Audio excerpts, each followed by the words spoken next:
Good evening, race fans, and welcome to BSTV. You've joined us for the TCR Challenge Cup Season 15. This is the third race week already, can you believe it?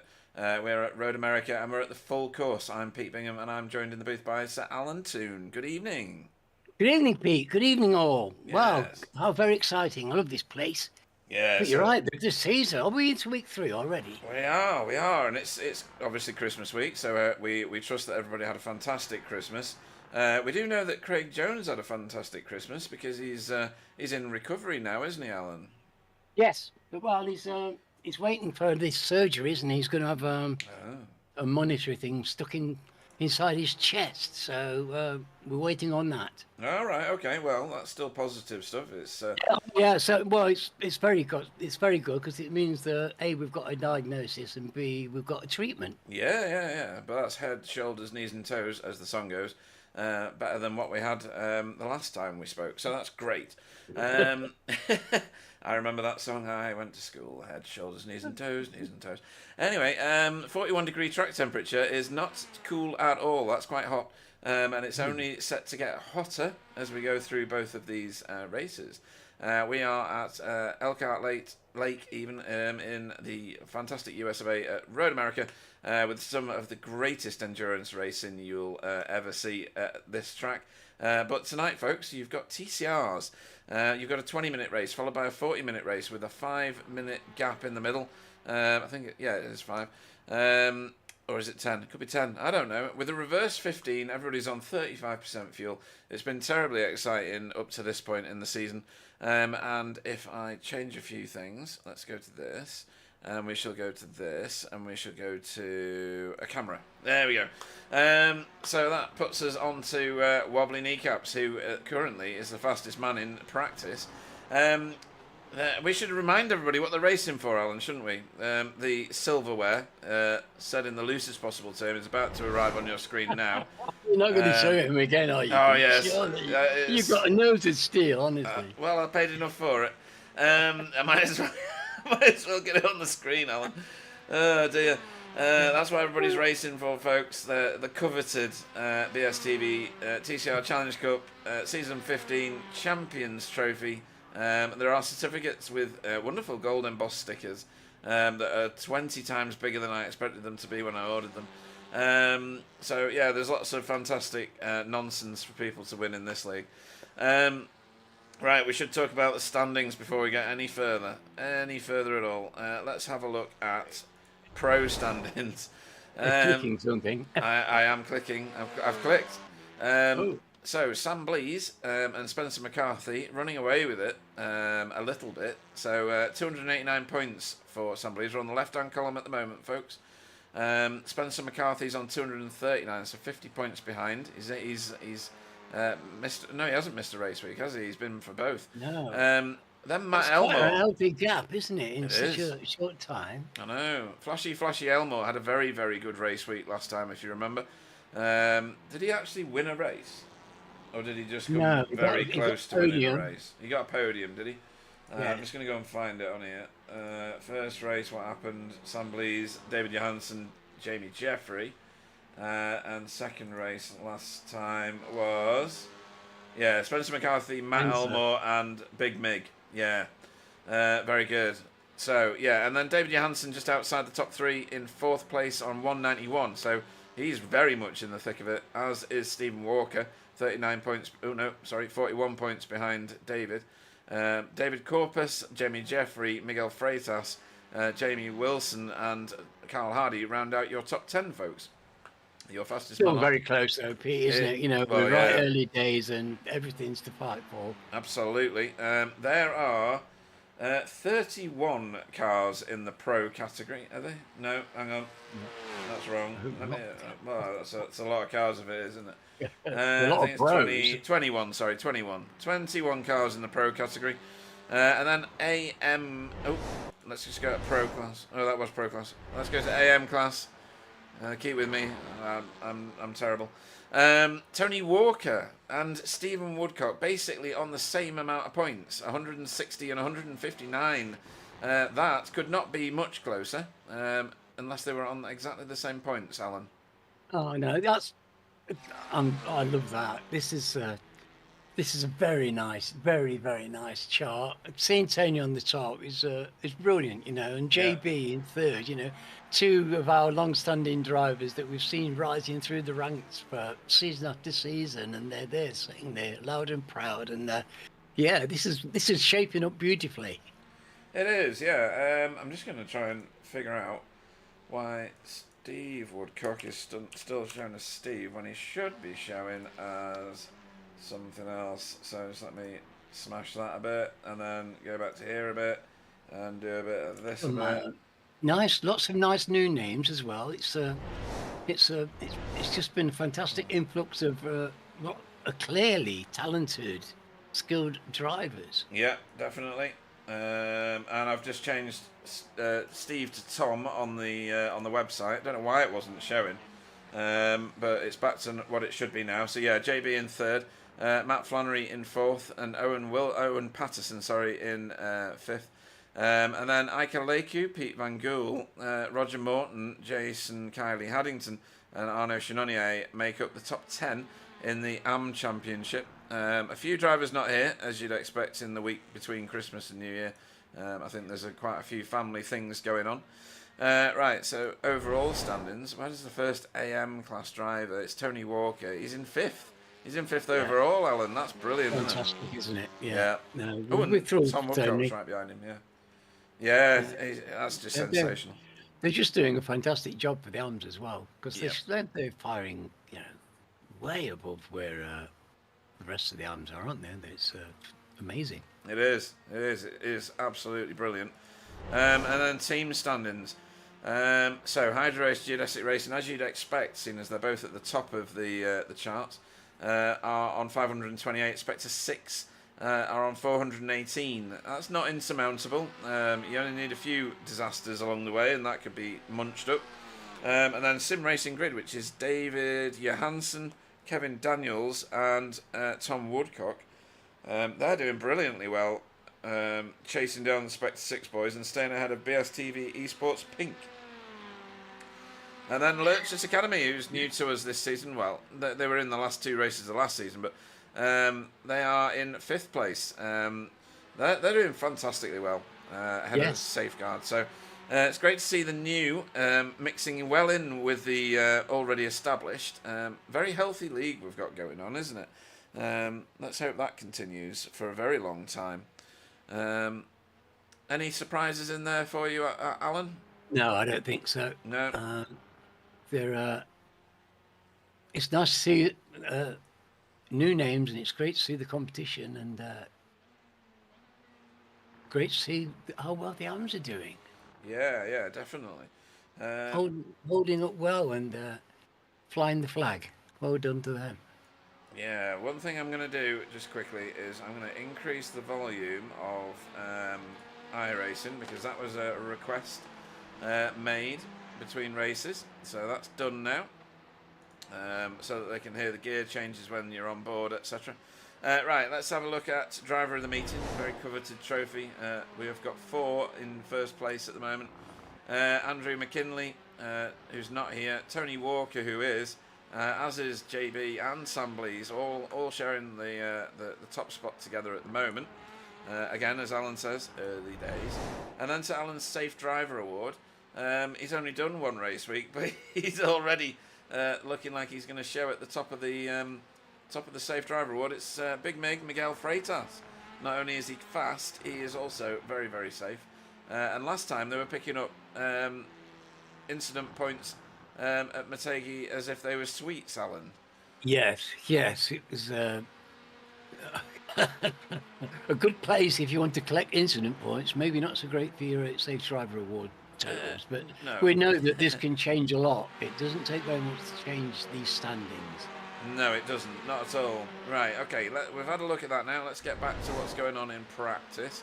We've got only 4 minutes left of this practice session. Wobbly is still on the top there. He has improved on the time that we saw. That's a very impressive time by Wobbly, isn't it? It is. It's been sitting there for quite a while, but we'll have to see what the qualification holds. Yeah, hot track. What you're saying, you know, it's these this is a very experienced bunch of drivers, and they will be well familiar with this race. So They will. even in the heats, they won't be discommoded. I don't think. No. It's not a bad track ever. It's just to me. I love it. It's one of the places I come here when I want to just go and drive a car, especially if you just bought a car, you want to get a feel for it. Yeah, it's lovely. This is so embedded in our minds, isn't it? This lap. Yeah, we tip it into turn 1 here with Miguel. Turn 2 is just that little tiny kink, so it's not really a turn at all. This is turn 3. Quite a challenging turn, this. It feels off camber once you get halfway around. It wants to throw you out into the grass. Third gear corner. Up the gears as we go down Moraine's Sweep. This is draft territory. You can get in the draft here. You can get alongside on either side of the car, actually. Left or right. Gives you an advantage here into Moraine turn, which is actually turn 5 because there was a kink behind us which got captured in the counts in America. Lovely control through there. Use as much of that rumble strip, but no more than that. And then up and into turn 6 here. Keto again, very nice. I don't know whether he'll have picked up a small 1X on the outside there, I'm not sure. As we make our way through Hurry Downs, which is this little bit here, into turn 7. Sorry, 8. And then round through the carousel. Hug the inside here, don't drift out. If you drift out, you're losing time. And you're probably scrubbing your tyres on that dirty side of the track. 4th gear all the way around here. Stamp on the gas. Get yourself all lined up because this is the death corner. This is the kink. This is where everybody's going to die today. He's off the gas a little bit of a lift there for Miguel. Can't put all his faith in that Civic just yet. And then through Kettle Bottoms here, which is a double left-hander, 11A, 11B, and then Canada Corner is turn 12. This one's hairy at the best of times. You can run out wide here. And then you've got turn 13, which is Thunder Valley, which we're making our way up at the minute. Bill Mitchell Bend, which is this nasty little left-hand here. Again, you can run wide. It's quite forgiving, this track. And then turn 14, the last turn on the track. Pit lane is on your right there. Miguel's not going to bother with that. He's trying to put a time on the board, and he's going to fire it up this hill and see if he can take some time away from Wobbly. I'm looking at the timing screens, and I'm thinking this could be close. Oh, yeah, he got within 0.252 of a second. Very nice lap. Very nice that. Yeah. If you want to see we just looked out because that was just about as good a lap as you can do. It was a beautiful demonstration of a lap around here, especially in hot conditions. That was just note perfect, I would have said. Yep. It really was. There's not much time left in the session at the minute. If you're already on a lap and you're at the end of the lap, then you're all right. But I don't think any of these cars are going to finish and score. We should welcome back to our leagues Dan Mould. He's not on the track at the minute, but he is here. He's racing with, I'm assuming he's racing with Mark Draper, who is on your screen for SRL Next Gen. I think I've tried to mash a Civic paint onto an Elantra, but we'll sort that out for next time. At least it's in the right colours. So hopefully someone will extend gridding for me, because if they don't, then we're not going to get through all this. I've lost my cursor. There we go. Right. Oh, no, we're not gridding yet. Of course, we've got to go through quali. I did this last time, didn't I? I did this last time. What a silly boy. Well, we had a very good chunk of practice there. We did, yeah. Well, recently we've been coming in almost in quali session, haven't we? So yes. You've done a lot of housekeeping, Pete, before we got down to the meat and potatoes of things. Yeah, so let's see if Wobbly can repeat. Oh, he's out front and he's out first. Look at that. Let's see if he can repeat his performance from practice, because his performance in practice was stellar. Yeah. Let me see if I can find where all our graphics, folks, are now delivered by Jamie Wilson IT Services. So everything looks a lot more professional than it used to on our broadcast, so many thanks to him. I'm just going to go and try and find where he's put the weather, because the weather is here somewhere. Well, Wobbly's got a bit of history with qualification, especially he's won a number of these sprint races by getting the quali and getting a good start and never being headed. And He's done that on consecutive races previously, so you have to watch out with him. This is it's dangerous if he's fast in the quali, because he really can get away. Yeah. The 20-minute race. He's a very dangerous driver at the start of the race. He's vicious with it as well. He doesn't focus on what's in his mirrors hardly at all, which is fairly unique for any racer, really. So track temperature has gone up since the practice session already. It's 45 degrees. I think it's going to get blistering on that track. Right, so that's the weather. Found it in the end. So thanks, Jamie. I'll get used to that one. Miguel gave a bit of a lift on the King, didn't he? He did, yeah. Not much of one, but enough. Not much. Yeah, it's interesting. It's always a 50-50, isn't it? Are you going to go? Are you going to give the lift, or are you not? Yeah. But these are more powerful cars. You don't in the MX-5. You can go around the MX-5 flat. But, right. these Okay. are slightly more powerful. Yeah, and the front end on these. Front end as well. Yeah, just wants to wash out on you. Very easy to be wide going through there as well, Pete, isn't it? It is. Yeah. I don't know where Spencer's suddenly gone. It's dangerous. There's danger here. There's plenty of room, but there's danger if you don't judge your corners right. That's for sure. Oh yeah, without a doubt. So and we're going to be side by side, aren't we? You know, inviting it, and the close racing we've had in the last couple of weeks just tells me it's going to be tight again. Yeah, I think it's going to be pretty impressive, this race. Road America, well known for its endurance races in loads of classes, and for visits from NASCAR and why can't I think of anything today? IndyCar, that's what I was thinking of. Very exciting races. They go on for days, it feels like. I've done a couple of endurance races around here, and I was less crashy than at other racetracks, which says a lot for me, to be honest. But here you've got a bit of a draft train going on, with Wobbly being the lead car, Sam Blees in the middle, and that is Miguel Freitas in the Civic at the back of this 3-car train. We've got 15 minutes of qualifying, and if I look at what happened on their outlaps, if that's anything to go by, then all eyes should be on Miguel Freitas at the minute. He's the one in the best of tow, and was lighting up purple timings, along with Stephen Walker, who is way back here, pretty much on his own, no tow, and setting purple times. That's got to be a bonus for him, hasn't it? Well, Stephen's a fantastic qualifier. He always does well in qualifications. He's got a natural bent for producing really fast, quick laps, single laps. And then, of course, he's incredibly fast in the races as well, but he's very good at qualification, so it doesn't surprise me to see him turning the power on. Of course, with the heat and cold tyres, it's all a bit edgy at the start. You don't want to wash out when you're trying to get a nice warm-up lap and then really push on. So we'll see how it goes, but you're right, he's not looking for any tow, he's not looking for any advantage there, and no. I don't think they'll be worried about overtaking on this track either. There's plenty of opportunities for getting by. Yeah, you would think so. Stephen Walker not posting a time on that lap, so maybe he got a bit of an off track. Yeah. I don't think he'll be bothered about that this early on. So let's let's call out some people on the chat. So Davey D, do I know you? He says, let's go Kevin, please do not wreck the car in the first race. Doing the second though, apparently.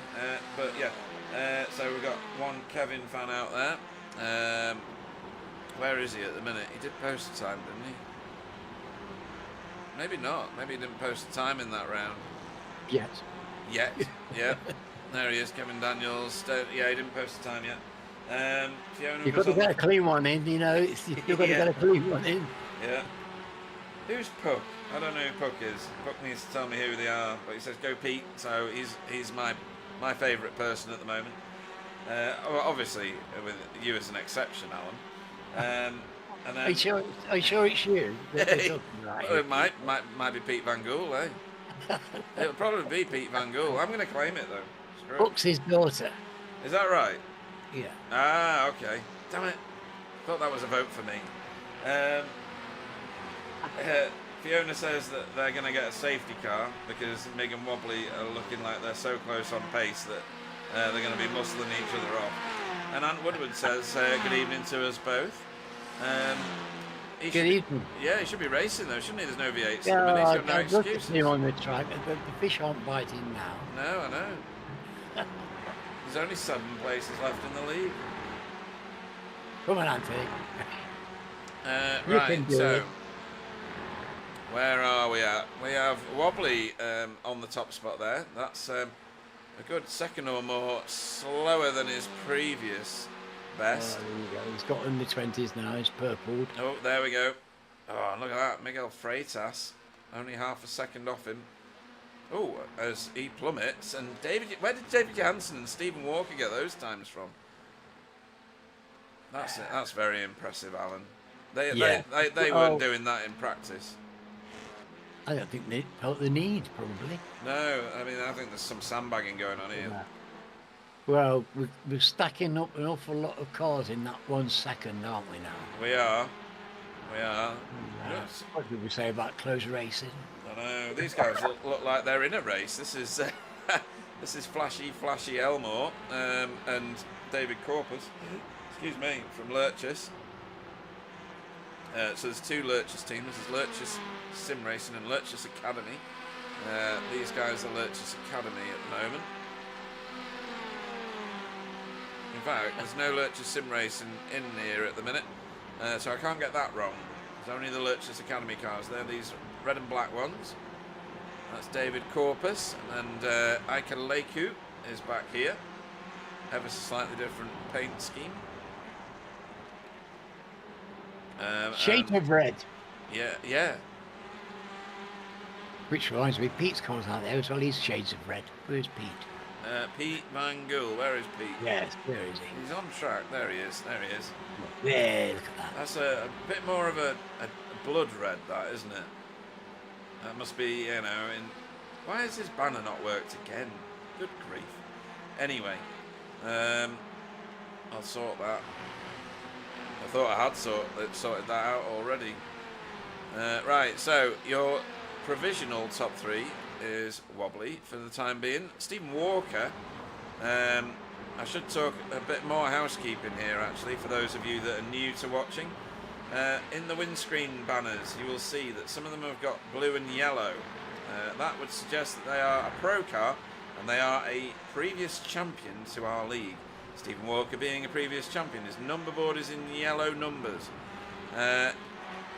David Johansen here will be sporting a white background to his name, but still blue, so that's pro, but he's not been a champion in this league. And then the other option that you get is on cars like these two. This is JB being chased by Arnaud Chenonnier. Their number boards are orange and their banners are white background behind their names. That's Fiona going super wide there in the background. And that means that they are in the AM class. You can see in the timing towers their pro cars are in blue and white, and AM cars are in orange and black. I am going to put Chris Needham's yellow banner background on his car again because we took it off because he's not actually won a TCR trophy, but he did win this series. He did. I do think he should. He's definitely qualified, so I do think he's got honourable rights to it. I do as well, so I'm going to put that back. So his banner will show next time out. I tried to do it today and ran out of time. I've done a little bit of driving today, so I forgive myself for that one. As Wobbly gets ousted. Oh, there's a Spectre 6 car. You noticed about the Spectre 6 cars how they couldn't decide which colour to have their team car. They couldn't. So they decided to have every colour. Yeah, it's like Joseph and his amazing Technicolor Elantra, isn't it? All the colours. Takes me back to the swinging 60s, to be honest. I bet it does, yeah. I'm full of power. You don't even need any acid for this one, do you? I mean, this does it for you. It certainly does. magical. Transcend some sort of state just by staring at that and blinking rapidly enough. But yes, and they're all different. They're all different. All the paints are ever so slightly different to one another in the Spectre 6 team. So you can see at the front there's a little blue triangle just to the left of the badge. And on these cars, it's green on Flashy's car. And I think that was Tony Walker right in front of him. And it's yellow or red in Tony Walker's car. So that's lovely. The fact that they've got absolutely unique colour schemes within the same team. I think that's brilliant. Yeah. Picasso will be proud of you. Picasso probably sees people in the paint or something. But anyway. So Stephen Walker has wrested the provisional pole away from Wobbly. Big Mig. And Big Mig's coming and... Yeah. He's got himself a 220. I think these guys were sandbagging and letting Wobbly think that he was the fastest car, when actually he wasn't. Big Mig's not giving anybody extra tow. He's pulling over and letting Jamie, Jeffrey and all the others go flying through. Where's Dan Mould? There he is. I expect to see Dan to be in the top 10 comfortably, yes, and there he is, look at that. Yeah, but he only joined the series and the session minutes before it launched, if not just after it launched. So we're going to be very forgiving of Dan Mould on this occasion. He's not had a lot of practice. He's had none. The only practice he's had is what we've watched. So, yeah, great to have him back in our leagues because he's such a class act. He'll pick it up in no time. Right. Oh, Puck is Pete Van Gul's brother. Brother. Yeah. Similar, yeah. Blood relation. We'll go. That's close enough. And Kevin is Davey D's brother-in-law. Right. Okay. Brother-in-law. Yeah, that means he's got a sister. Or maybe not. Maybe it's. Yeah. I don't know how these things work very well, really. No. But I don't know which way round it is. It works both ways, doesn't it? Of course it does. Yeah, it could be a brother. It could be a brother, couldn't it? Yeah. I don't know. Anyway, I'm confused. I'm digging myself into a trench of topics I should not venture on a broadcast. So we've got 27 cars in the field. Carl Hardy, it says, was in the session or is in the session. He's not posted a time. I can't find his car. So we'll have to see what happens there. What are you doing, Captain? I know, yeah. Pit lane start maybe for him. Self-imposed penalty. Who knows? As Sam Blease rolls across the line again, does he improve his time? No, it doesn't look like he does. Oh, no, he doesn't. But Jamie Jeffrey does. And Wobbly's just scalps everybody. Where did that come from? I mean, that's pretty much the same time he did in practice. So that's consistent, if nothing else. There's a bit of shuffling going on. Tom Woodcock. This is a very exciting quality. Isn't it just? This is probably one of the best ones we've had. Quite a lot of backwards and forwards, yeah. This is a great track, though. Drivers respond to this place because, you just want to go take these corners as fast as you possibly can. They just lure you into trying your hardest. You just want to drive the place fast. We do. And fast. Right, so I'm reliably informed that somebody else is going to grid set the field. So Wobbly Kneecaps will lead us away for the fifth race this season for the BSTV TCR Challenge Cup. Wobbly Kneecaps leads us away for BSTV Sports Pink, should have mentioned that. Stephen Walker for Spectre 6 will go off on the front row next to him. Miguel Freitas will go off third for Impulse Racing. David Johansson will go off fourth for Sim Racing Grid. Jamie Jeffrey off fifth for Coupes and Convertibles Racing, with Matt Elmore in sixth for Spectre 6. Seventh will be Sam Blease for Hydro Race Geodesic Racing, with Mark Draper in eighth for SRL Next Gen, or Next Gen as I say. Spencer McCarthy goes off ninth for Hydro Race Geodesic Racing. Dan Mould goes off 10th for behind his teammate actually for SRL. Tom Woodcock off 11th for Sim Racing Grid. 12th will be Kevin Daniels for Sim Racing Grid as well, next to his teammate. David Corpus will go off 13th for Lurch's Academy. Tony Walker off 14th for Spectre 6. Chris Needham will go off 15th for Air Smart Racing. That's good. He's got his yellow number on there as an ex-champion. I'll put that much in at least. Jay Corley will go off 16th. Pete Van Gool off 17th. Your entire fan club's watching, Pete. Arnaud Chenonnier will go off 18th for Air Smart Racing. Roger Morton off 19th for Safeguard by Result. JB will go off 20th for BSTV Pink. Marcel Frick will go off 21st for Result Clothing iRacing Team. Matt Flannery off 22nd. 23rd will be Aika Leku. 24th will be Jamie Wilson. 25th will be Jason Kiley Haddington. Fiona Siddons will go off 26th. And 27th will be Carl Hardy Maybe. I don't know that he's joined the grid. We can probably find out if I do this, and I do this, and I do this. Does that look like him? No. Doesn't, does it? Well, that won't look like anybody. I can't see. Oh, no, he is there. Ah, there he is. There he is. Right, okay. I'll do the rest of those teams that I missed, because I thought I was running out of time. And we are... Oh, that was a jump start from Stephen Walker. Jump start from Stephen Walker. That's going to be a real menace to him now. He's going to have to do a drive-through. I wonder if he manages to get away with that. I don't think he will. No. We saw that, so they will have, that's for sure. Yeah, definitely. Three it's wide. Drive-through. It's going to be black flags. That's an unfortunate start in the 20-minute race, that's for sure. Yeah, definitely. Starts here are brutal for these TCRs. Now the starts are incredibly important as well, aren't they, Pete? Because, you know, people look to try and make that early break. Wobbler will be looking for that early break at the front. Everybody knows he's going to try and do that. So, hello, look, he's always flashing you. So yeah, stop flashing your lights, that boy there. Bloody Elmore. It's a 1,000-point penalty straight away. Right, as everybody piles down Moraine sweep and into Moraine turn. Unfortunate Steve, and he'll have to give his place up. He will. Strong third. He's the only David fatality. Will be happy. Yeah. David will be happy. He'll pick that up. But, and he'll have seen it. He won't be rushing because he'll have seen it. He'll know that there's a penalty to be served. Yeah. Probably in the same chat. That seems to be how it works in this league. Right. Ooh, there's something going on back here. This is one of the Lurch's cars. Ika Leku and Marcel Frick for Result going at it. And Carl Hardy's wanting through there as well. I'm not sure why Carl didn't quali the car. Must have been something happening that kept him out for the quali session. Maybe he had a family, he had to go and talk to somebody, or obviously something happened. Yeah.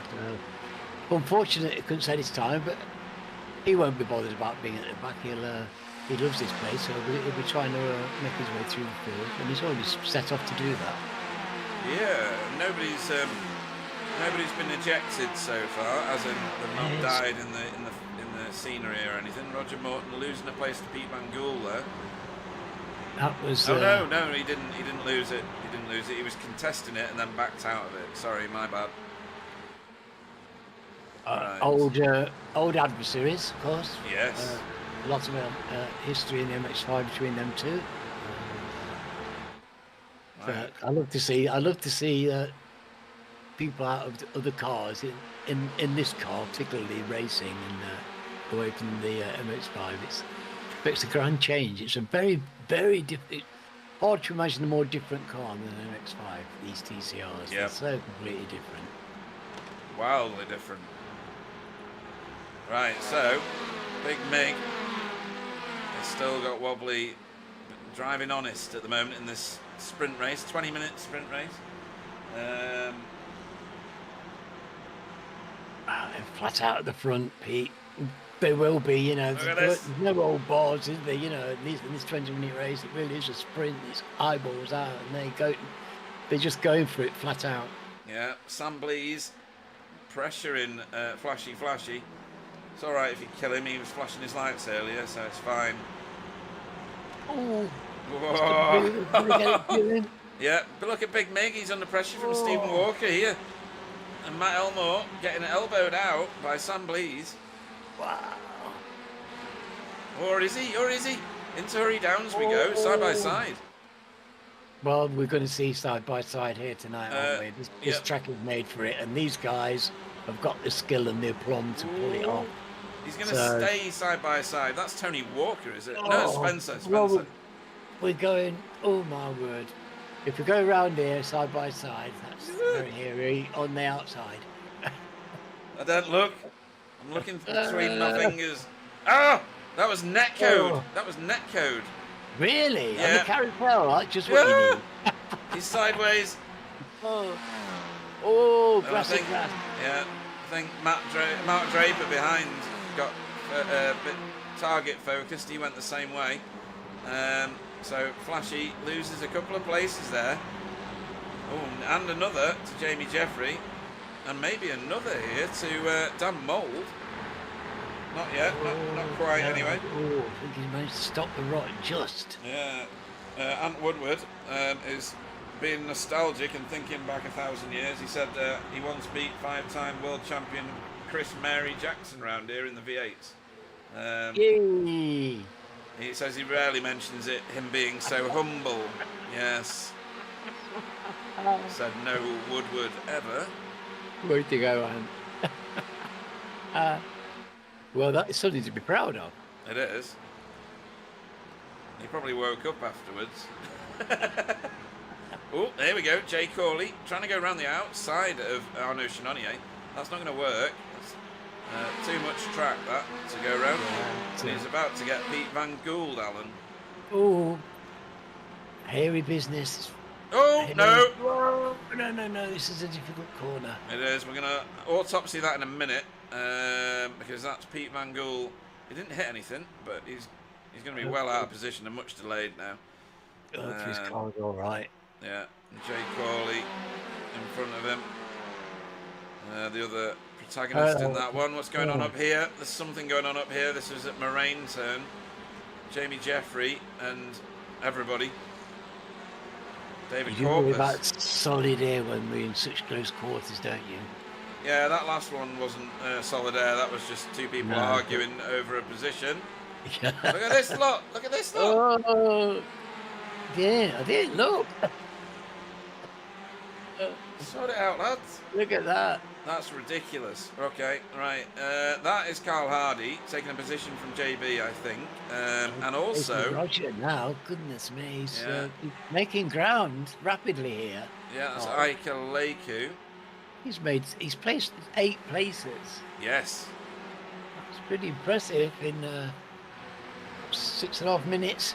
Yeah, Jamie Wilson as well, just 2 cars in front of Carl. He's up 7 places from his start. But meanwhile, in the more boring end of the track, which is the front, Wobbly is 1.2 seconds in the lead now. It's establishing a gap. This was great driving by Wobbly, to be honest. Oh, there's a multi-21 happened behind. Oh, hang on. What's going on here? Tony Walker on the go slow. On the go very slow. Gets a bit of Carl Hardy as well. Don't know what's going on with Tony there. We'll have to have a look at that in a second. Did he go off track? You better slow down or something. Maybe it's just a slowdown, yeah, from Canada Corner. Or the kink, maybe. He might have been out at the kink. But he's back on the pace of it now. Dropped a few positions there. Gave an extra one to Jamie, Chris Needham and Carl. But he's about to try and take that one back from Carl. Slowdowns bite when you're in such close quarters as this, Pete, don't they? Yeah.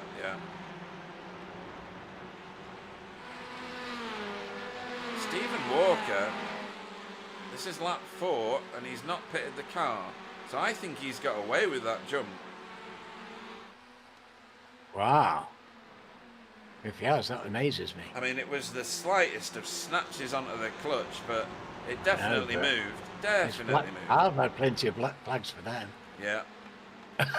Matt Elmore on the go slow now as well. That's Mark Draper through on Matt Elmore. More going on back here. Oh my God. Oh. So that's Dan Mould getting into the thick of it with Jamie Jeffrey and is that David? It is. It's David Corpus at the front of this little trio. Dan Mould desperate to get through. Oh, Jamie's a bit fishtaily going into the corner. Made it work though. Made it work.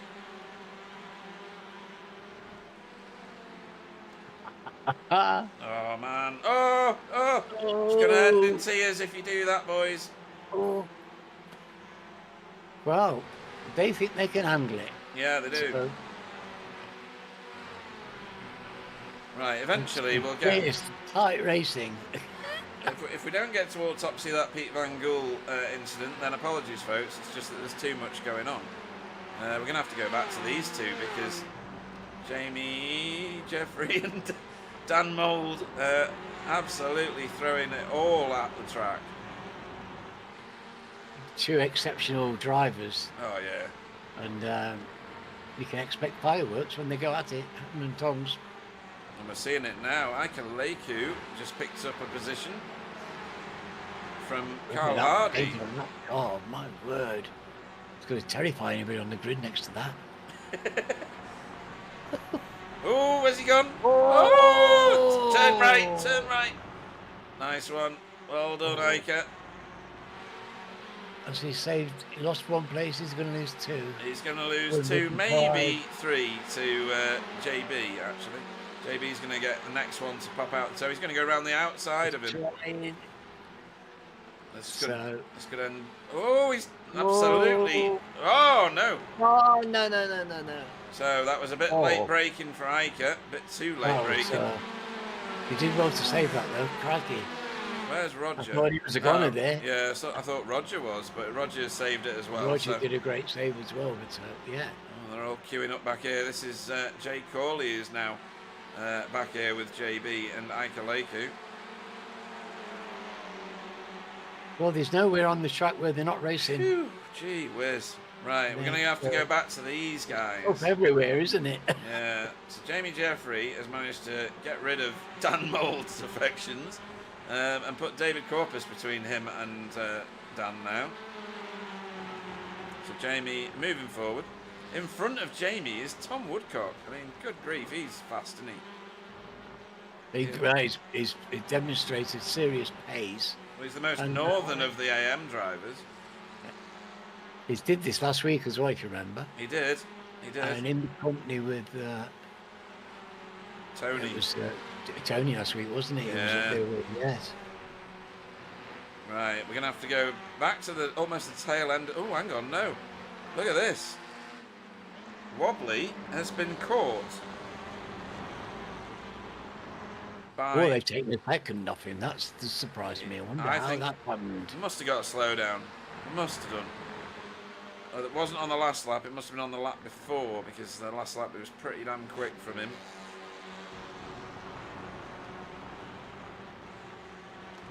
Well, he established the gap, so I'm pretty sure he's just, at the moment, got the edge of the pace to be able to keep Miguel at bay, but any slight mistake, it will take the slightest mistake and we're going to have a massive change at the front. Yeah, we are.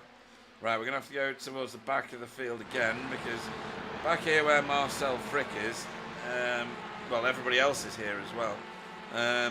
Going up the hill there, that was Jay Corley on the back of Roger, and in front there is Carl Hardy on the back of Tony. So we're going to get some overtakes here. We'll watch this one first. Carl Hardy trying to outbrake Tony. Has he done him? Yeah. No, not yet. The outside line's quick. He's got the line here.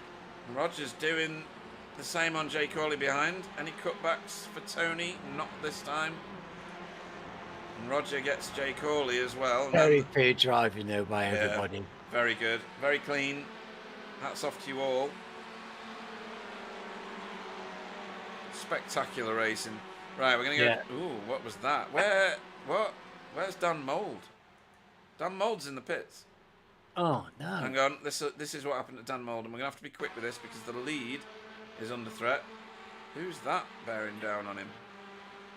Did you say that was David? Did you say that was... Oh, no, he's just gone sailing past him, and he's pulled off. What's happened, Dan? Peculiar. Very peculiar. I don't understand. That is an odd one. Unless he had a penalty that he hadn't he hadn't served or something, but it wouldn't on like that, would it? Anyway. Don't know. Peculiar. Right. Anyway, back at the front. Oh, actually, no, we're not. We're going to go back to where we were a minute ago because this lot can't leave each other alone. So this is Jay Corley leading Roger Morton, leading JB in the pink car, in the BSTV car. Then we got Marcel, then Iker, then Jason Haddington. Oh, this is great to see this competition right down the field. Yeah. It's everybody's getting a good race tonight, and this is just in the hors d'oeuvre. Yeah. Matt Flannery there, not mentioned him much this time round. And that's Pete Van Gool in the background who's closing on these guys, so he's much delayed. And he won't be spending long getting through this lot. Right, we're going to have to go to the front because this is very much on now. We are at 2/3 race distance. And these three are very much getting it on. Wobbly Kneecaps, who has no BSTV titles to his name. And behind him, Miguel Freitas and Stephen Walker, who both do. Stephen Walker's multiple champion for this. Discipline. A lot of toe down this section, isn't there? It's dangerous for the leader. You can see where his line is, that he's very well aware that if he gets an inch on the wrong side of his line, he's going to be in trouble. Yeah, I think that was an overtake behind as well for Samblees and Spencer, who are going at it. Miguel. Like, it's ridiculously going at it. Side by side. One day someone needs to tell going these through two. life together. This is the period of them going through life side by side. Yeah. Someone needs to tell both of them that they're in the same team one day. No, don't. Don't tell them, yeah, that's probably the right thing. Right, so on board with Miguel. Stalking Wobbly. Well, it's a major stalk, this is. You know, it's really putting the pressure on. You can see he's making sure that he's in Wobbly's mirror every time it's there, just with his nose, just waiting like a shark.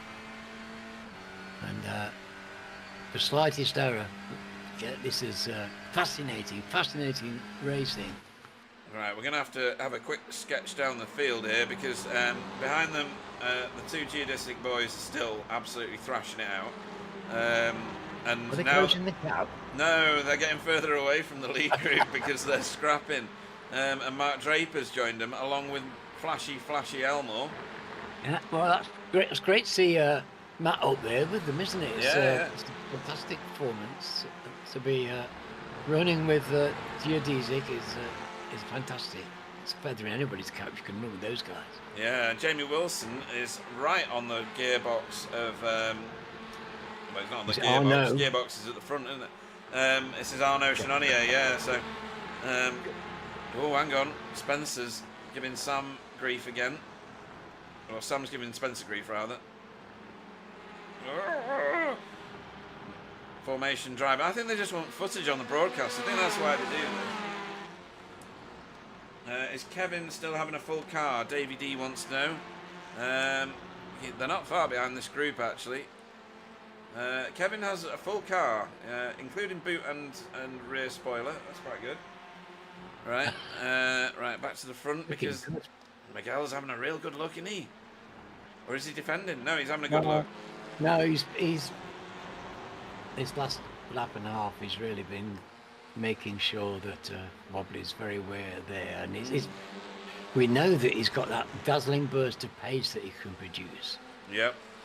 But so. Ooh.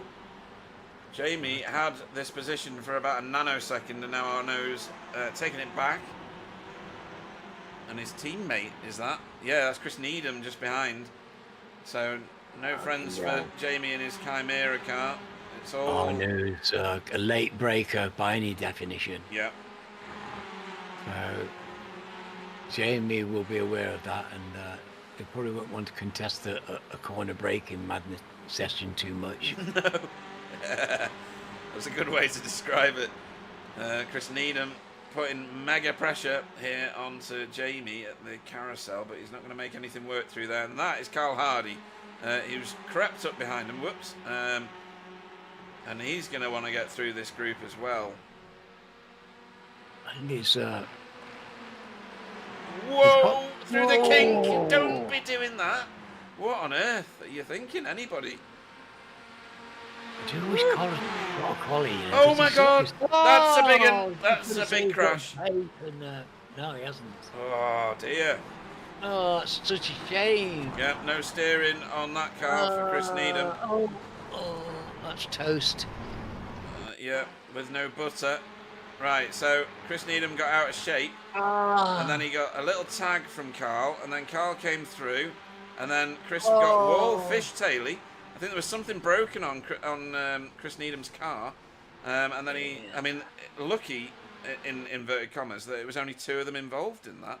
Although yes. Mark Draper is now Oh, off. yeah, very unfortunate for both of them. Yeah, so Yeah, let's just go and have a look at some racing before everybody's dead. very unfortunate. It was. It was. I think Chris Needham had something wrong with the car. Yeah, I think that was out of Chris's hands. He was definitely. He got a wobble, didn't he? And Yeah. just at the wrong moment. Yeah, unfortunate. Because they were both having a real good go, and Carl had put in a fantastic drive to come Yeah, back all this. the thing that He gave it did away. very well. Yeah, the thing that gave it away for me was Carl was in the toe of Jamie, and Chris was over to the right, and then his car was just fishtailing down the straight, and tagged the back end of Carl's car. Very unfortunate. Nothing anybody was doing about it. No, it was totally a racing incident, but almost the definition of one. Yeah, well, yes. Yeah, I think Marcel Frick got involved in it as well. He's now reset to the pits. That's a shame. He was in and around that group, so yeah, that was a big in that. Yeah, very unfortunate. We've seen a bit of misfortune tonight. So let's hope we get it all in this short sprint race. Yeah, let's have a look at the minute. Who is? Because racing is fantastic. Yeah. So provisional pole man at the moment for the second of tonight's races is currently Jay Corley in 50. Oh, I'm still on replay. Sorry, I do that a lot, folks. You should see it in the V8 races, nearly entirely in replay mode. Right, so Ika Leku and PVG has found him. So this is on. Well, this is last lap for fun and games, presumably. Woo!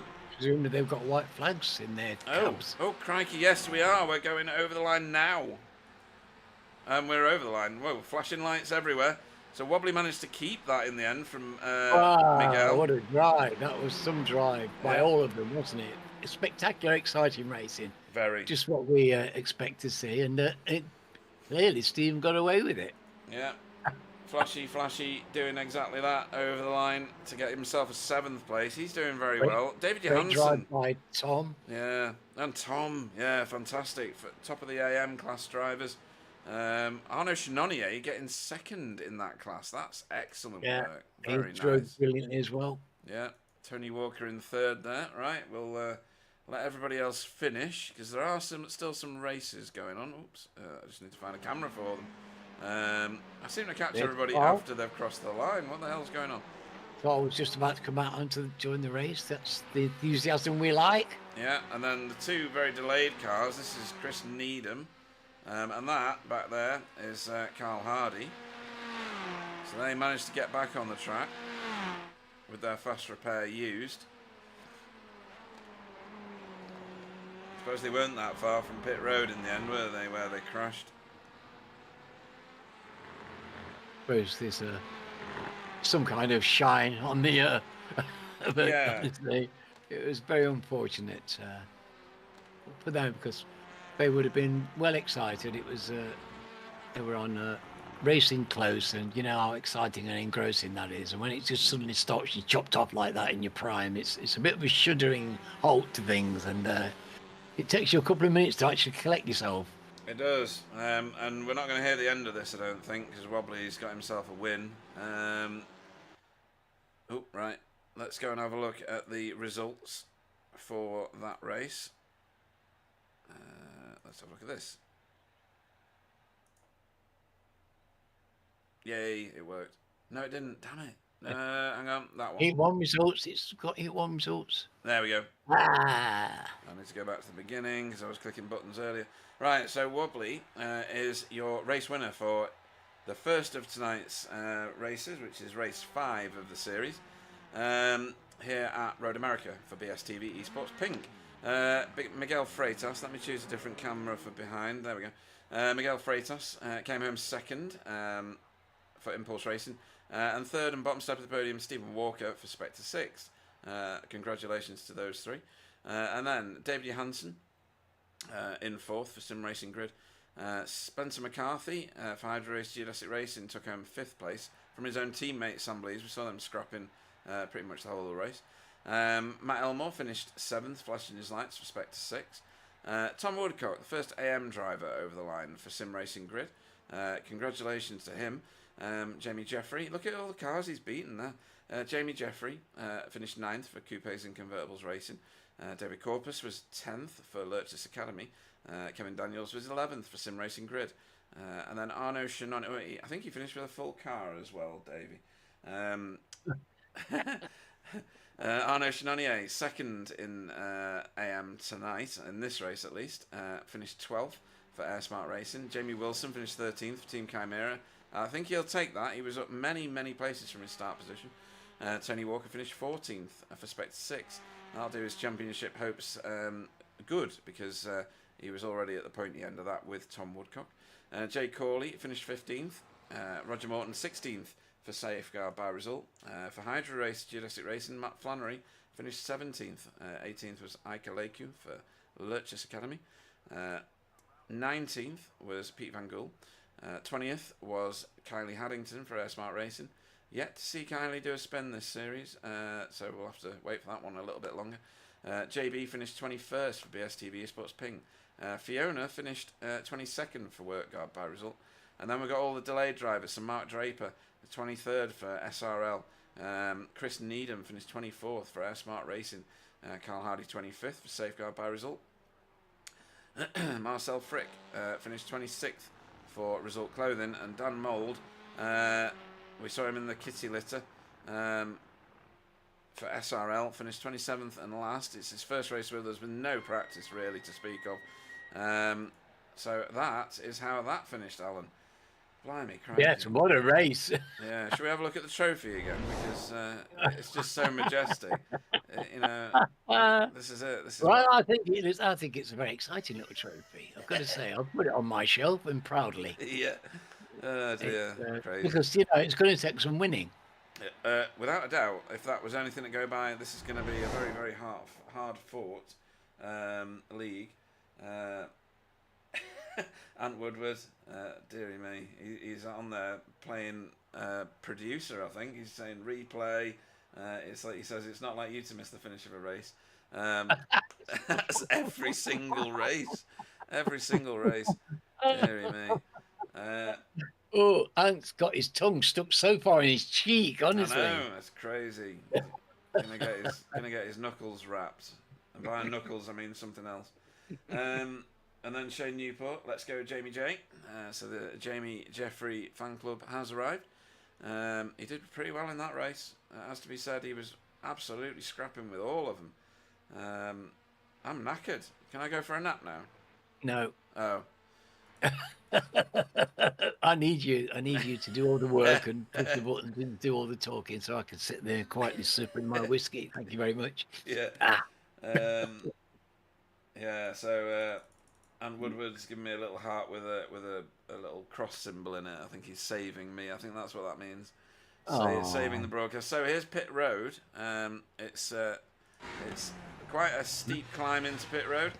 There's your cones. You need to have got your speed down.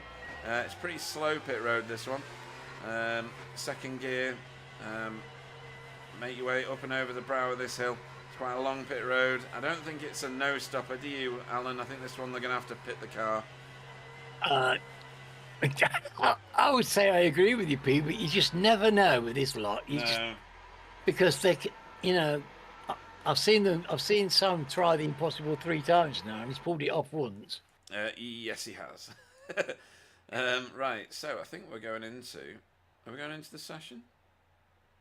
I think we are, Yes, there we go. But it wouldn't be my choice, though. No. For a place to try and skill save. Definitely not. Right, I'll blast through these because hopefully someone's going to extend gridding for me. Jay Corley will lead us away. He was the 15th placed man in the first race, so he leads us away in the second. Tony Walker will go off on the front row next to him for Spectre 6. Jamie Wilson off third for Team Chimera. That could be dangerous. He's fast. Arno Chenonier off fourth for Air Smart Racing. Kevin Daniels 5th for Sim Racing Grid. David Corpus for Lurch's Academy off 6th. Jamie Jeffrey for Coupes and Convertibles Racing off 7th. Tom Woodcock off 8th for Sim Racing Grid.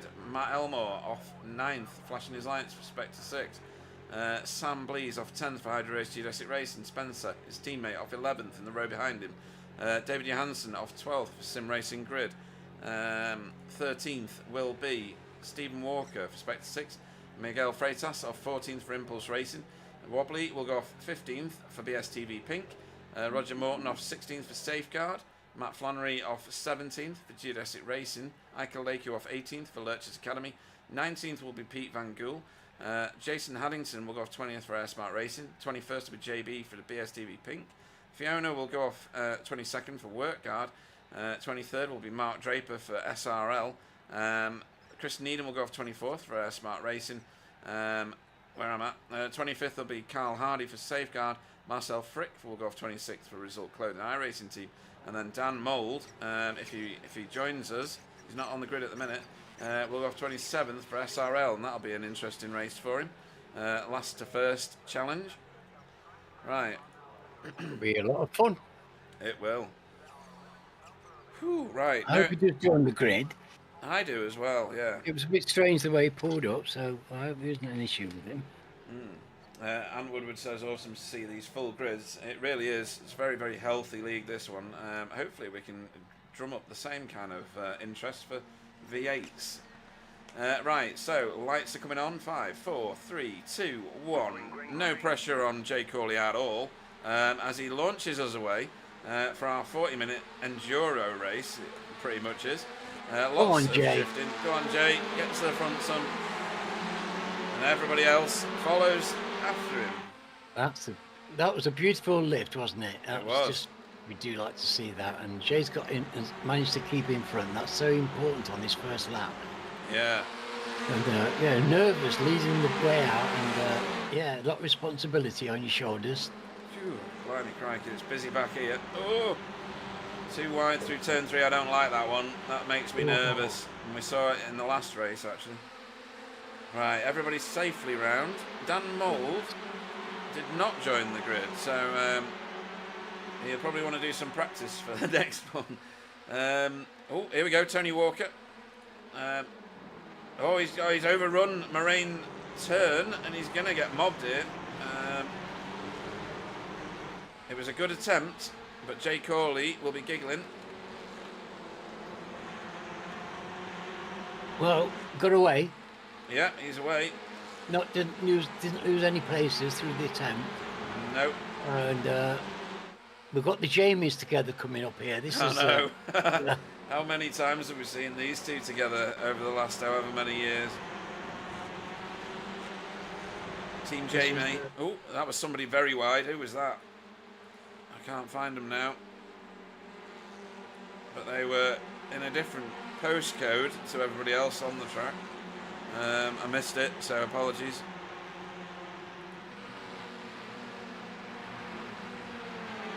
Very smooth, everybody through the kink. Some very wide. I think that was Sam Blees going extracurricular. I don't know whether he'll get a slowdown for going that wide.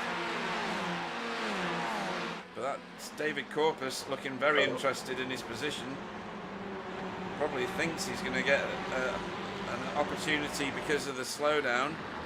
Back here, we've got Mark Draper and Carl Hardy going at it. Not for the first time for them two, is it? No, so hopefully not the last, because they enjoy racing. Oh, that was somebody ejected out. It was Flashy. Did he hit anything? I don't know. His car looks all right. Hopefully the headlights... It'll be his left front wing, won't it, if anything, so hopefully he's okay. Well, hopefully it's knocked all his headlights out. Away. Yeah. That looks okay, doesn't it? It does, yeah. It looks like he's fairly untouched. He might have got away with that as the Jamies go at it again, and Sam Blees has already carved his way through them. Which does beg the question, where is Wobbly and where is Miguel? Here they are, just behind this mob. So in that same group, actually, as the two Jamies. There's more flashing going on further back. That was Ika Leiku. Who needs his thumbs removing?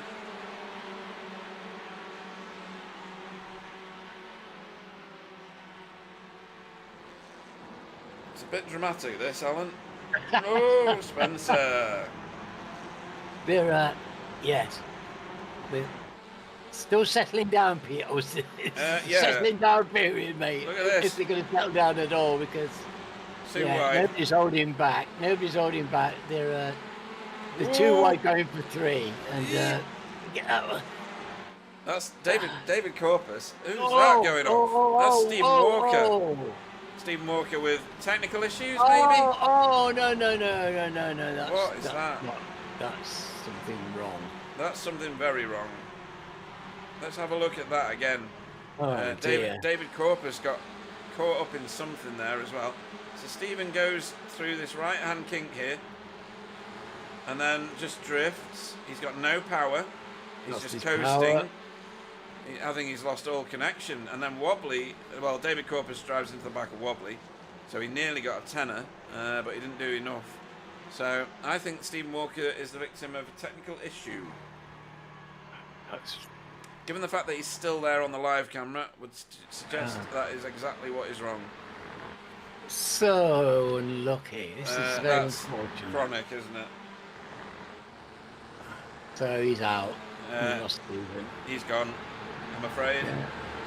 What That's a such massive a shame. yeah. Matt Flannery dropping down the order and out as well. What is going on? Something bad is happening here with people's connections. Well, Matt Flannery went off track, it says. Let's have a look. So he's the white car behind Roger. And unless I'm very much mistaken, that's identical. That's the same thing. That What looks is a lot like going that on? thing that happened with David when he was getting the dropouts, doesn't it? Yes. Losing connection. I think we've had a couple of people dropped by iRacing, folks. So, That's just absolutely the worst possible way to be robbed of the race. it really is, yeah. It's shocking, actually. It's the worst. Is you're helpless at the hands of the technology when it goes wrong, and it's so terribly frustrating for these drivers. Yeah. You're in mid-race, you're full of adrenaline, it's exciting. This is where you love to be, and then bang, you're in the cold, and horrible transition, and very unfortunate. I always feel sorry for people in that circumstance. It is horrible. Definitely. Now, Wobbly got hit from behind by David Corpus, who is way down the field and way down the field. Is that Matt Flannery back in the race? No, it's not. David Corpus is still going, but I think he's carrying a bag full of damage. Yeah. Yeah, he's slow, isn't he? There, so he is. Well, get into the pits. Yeah, he'll get into the pits and get a fast repair. They all get one fast repair, folks. Whoa! As David Janssen shows you how to do it sideways. Jamie Wilson is wanting a position off him now. Excuse me, you went sideways through that last corner, therefore you owe me a slot. I'm having it, and he takes it. Very nice from Jamie Wilson. This is the battle for 5th place. It's not at all easy to take a place from David. No way. So. Right, so. These are still terribly close, aren't they, Pete? They are. Jay Corley remains your race leader, and he's picking up fastest laps. He's allowed 3 points for leading 3 laps. That's the cap. So he's got a full house of those at the moment. Why is Wobbly in the pits? Wobbly is in the pits, so maybe that hit was harder than you thought. Oh, no. From David, but we'll see. Maybe he can fuel save it from there. Who knows? I don't think he's doing a drive-through. Roger just got overtaken by his captain.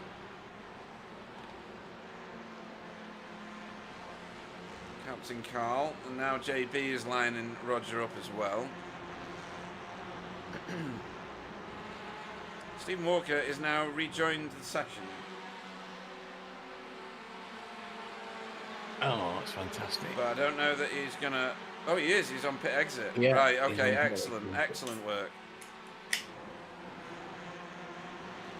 Or is he?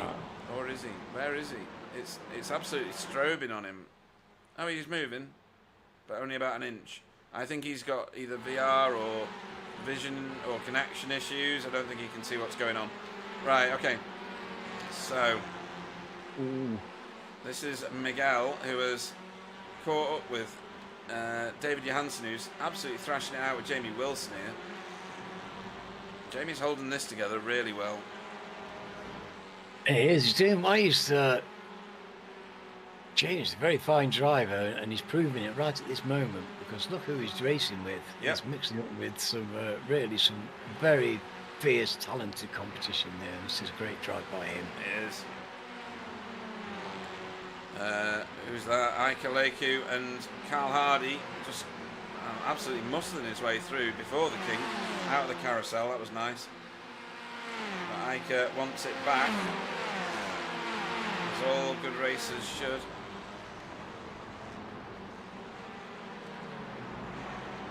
And Rogers, the next one coming up, and wants Ike on the menu as well. Oh, yes, Dan and Mould. Mark behind him. Sorry, Mark. Mark going to hold back Willie, so Roger needs to look to his rear as well. Sorry, I saw SRL and got the wrong Miguel, oh crikey. yeah, Miguel's gone to pits. Yeah, Marcel's. There's Miguel. He's going. Oh, goodness me! It's all happening, Pete. Isn't it? Surely that's not a lap 5, is that? Yeah, must be.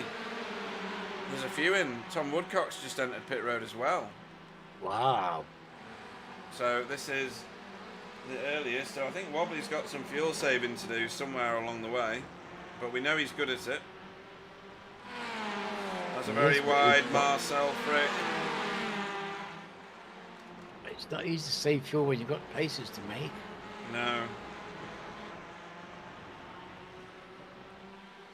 Right, so down Moraine Sweep we go, and that is a boxed-in Chris Needham. I nearly said Carl Needham then. I'm spoonerising all sorts of names tonight. I thought it was Need Carlin. Oh, look at this fight together. Goodness me. Very nice. Formation flying here. Reassuring that they're giving each other racing room all the time. It's really good. Yes, no, it's totally splendid. And this is what we want to see, because these guys are having a great time, and it's reflected in the racing. It's respectful, but it's fast and ferocious, but every attempt is made to give racing room, because that's where the great racing is. Absolutely.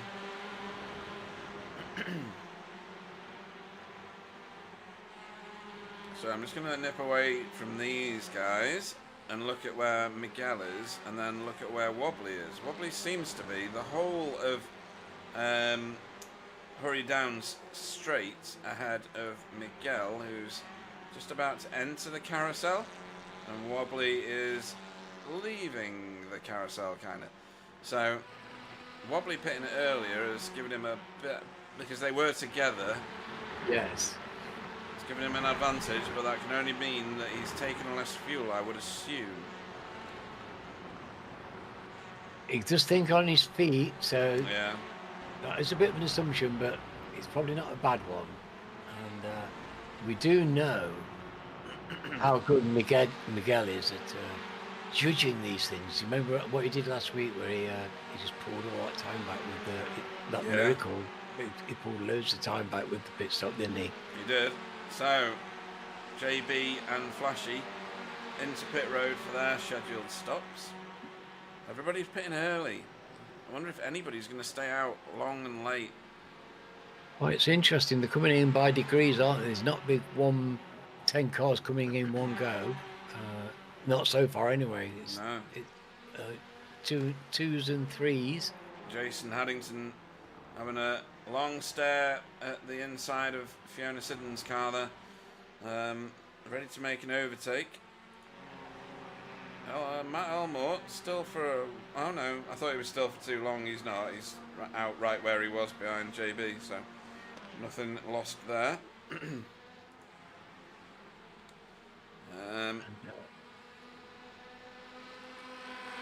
Of course, as soon as they start doing these early pit stops, and then It takes so long for everything to work out. He's just never quite sure who is where now. No. Nice bit of I was racing getting there it from wrong these anyway. two. Well, you and me both. So, Jason Haddington through on Fiona. He will be trying very hard to stay with Jason. This is and keeping it clean. He likes to drive clean, but should be trying really hard to stay with Jason. This bit of toe is worth having if you can just stay in it for a little bit. It's all worth having. It really is. Right, we're going to move forward though, because Ika Leku has got Roger Morton and Chris Needham for company.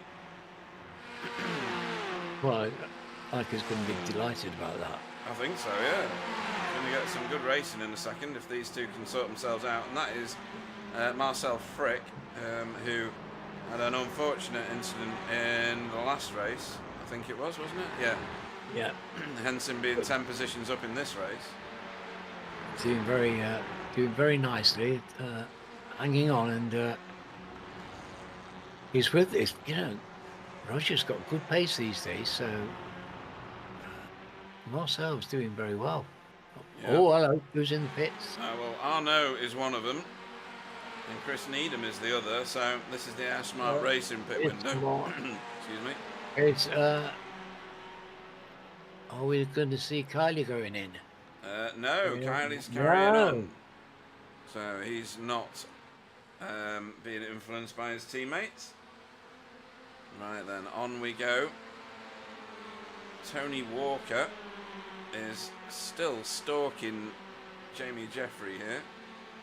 Which is very healthy to see, isn't it? Really. It's fantastic.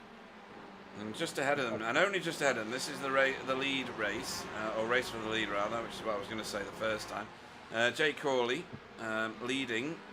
Sam Blease, multiple champion here. Not at this Two different makes of car, of course, but yeah.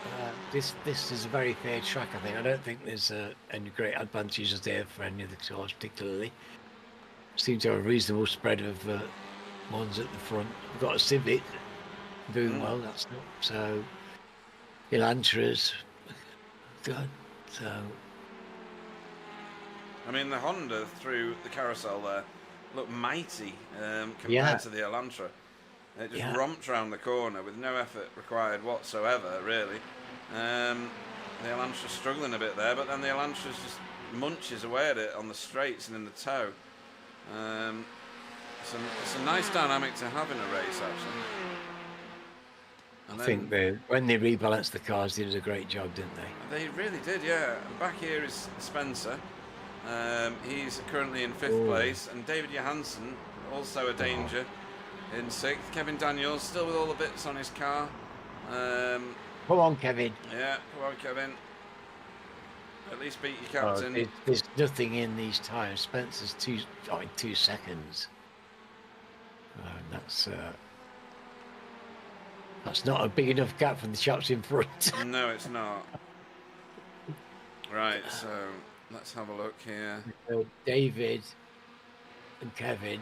So that's a pile of pace coming your way, Jamie and Sam. Yeah, it is. I have a question. Jay's doing fantastically well. I'm going to have to go backwards to try and find what happened. So wobbly, because he's now miles back. Oh, wobbly. Yeah. What are you doing down there? Well, his last lap was 24 seconds slower. Has he been in the pits again? I think he may have visited the pits again. So I think the first time was just for damage, the second time was for fuel. Right, so yes, he would like to make, because it was lap 4, I think, wasn't it? Wasn't it just a bit too early? Yeah, so his challenge now is to get back on the same bit of tarmac as Miguel, who's 23 seconds ahead of him. Well, he's got just over half race length, and it'll be interesting to see just what he can pull back. You know, he's got his car in good fettle, he's got his load, his tyres, everything's there for him.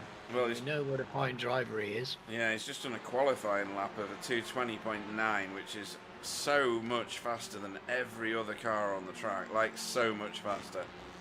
So I don't think this is over for Wobbly. I think He's certainly going to grab some points back, that's for sure. Yes. So this is the race for the lead. The opposite end of the race to where Wobbly is right now. But he has pitted a couple of times, and these guys have not. Yeah, he's got problems now. This is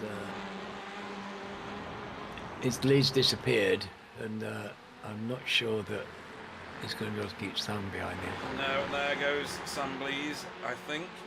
And Jamie will try and... Jamie's going through as well. That was quick. Not messing. No. That's probably a good move. That was kind of... Yeah, well... For Jay, I mean. For very Jay. Nice. Yes, no, I think so. It was smart driving. It's been very clean, very well executed. No discombobulations. And, no. I think he can be very, very happy with the way he's driven. Oh, he's yeah. bet off, but he's just he's held the field off for half the race. He has, and that's a huge shout for driver of the night from me. Because that's fantastic to hold this lot back for 20 minutes. I know. That's a challenge in itself. Absolutely. Right, let's see what else is going on. Jason Haddington has now entered pit road. He's just behind that wall there. You can't quite see, but he's definitely there. Ike Aleku and Marcel Frick still going at it here. Ike has been in the thick of it, hasn't he? But he's been very fair with his racing. And everybody that's around him seems to pit the car when they get around him. So Roger Morton is also in the pits at the moment. Hence, these feel like nice scheduled stops at 20 minutes, don't they? They do, yeah. Halving it, yeah, half the race. I always think, though, is that just not one tactic or the other? I'm never too sure. I suppose if the time is right, then you do.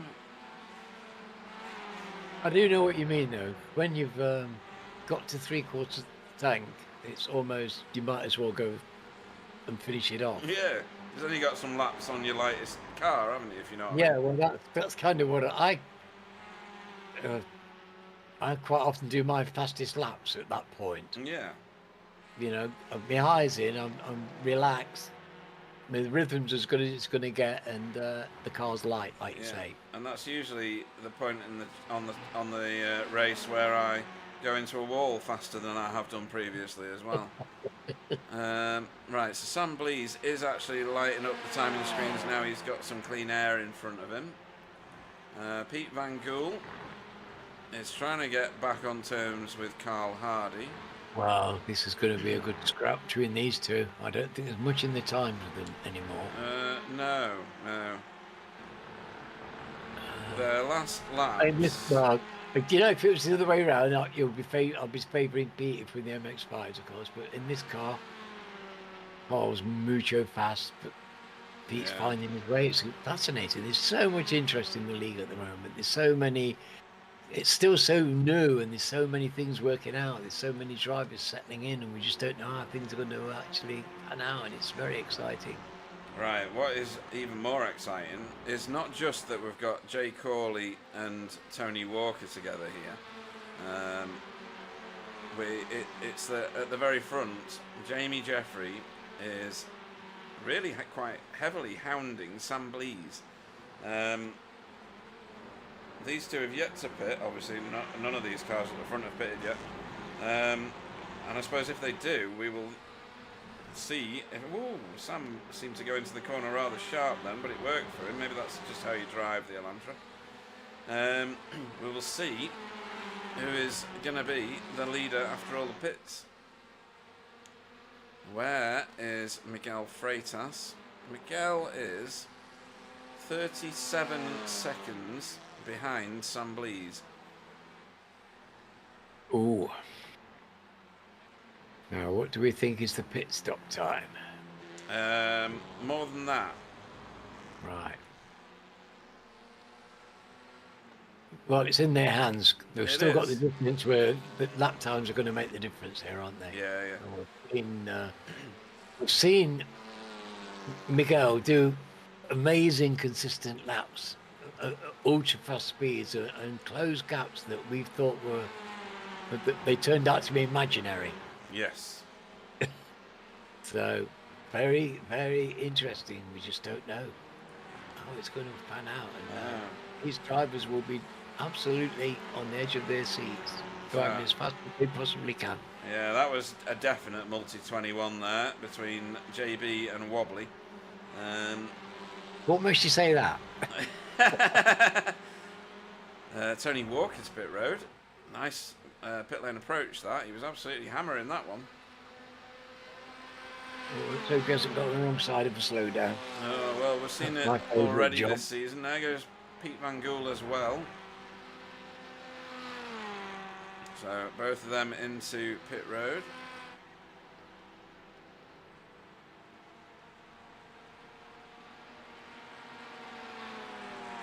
So let's go back to this lead battle between Sam Blease and Jamie Jeffrey. Sam Blease picking up the lead lap points as well now. Has been for a few laps.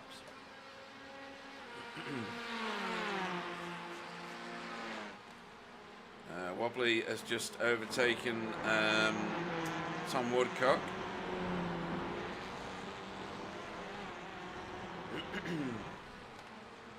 So if we look at where everybody is, well, we'll do that when everybody's pitted, I think. Look at where everybody is relative to their own classes. Must be getting close to the complete turnover now. Well, must be.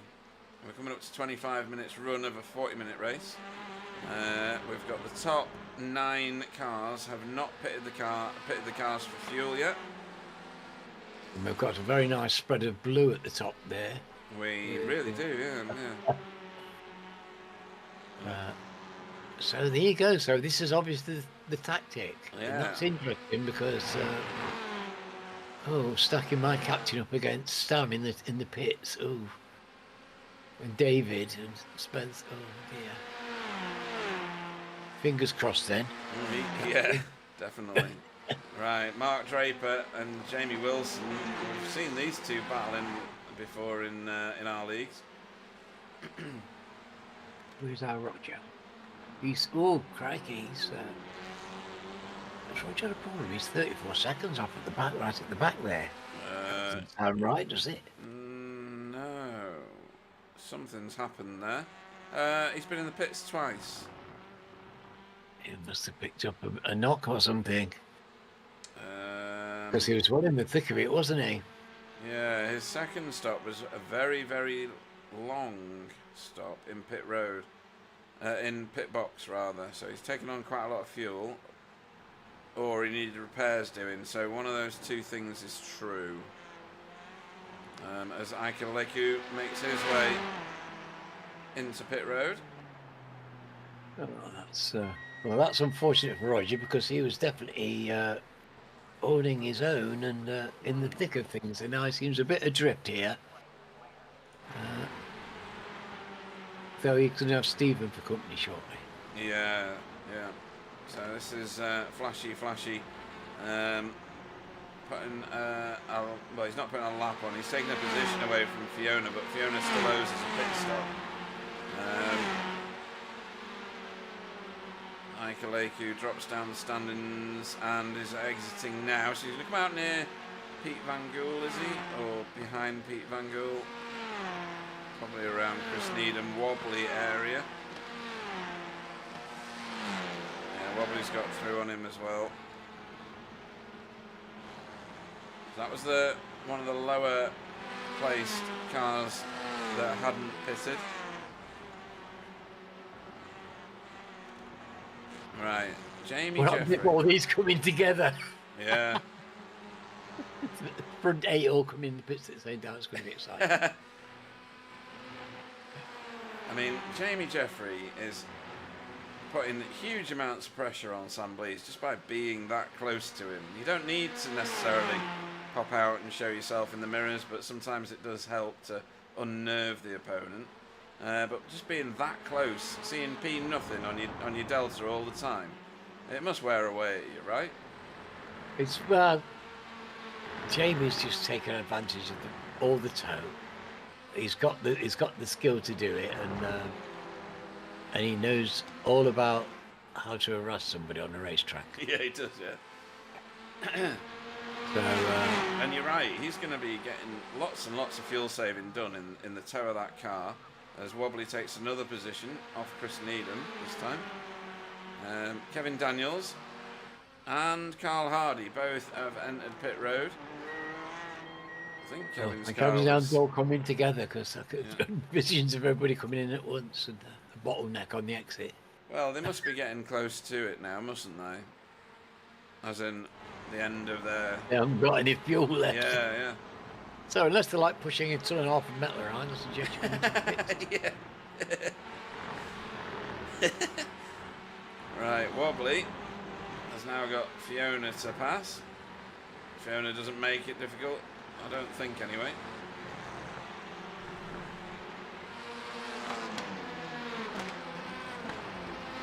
No, taking the tight inside line and let Wobbly go.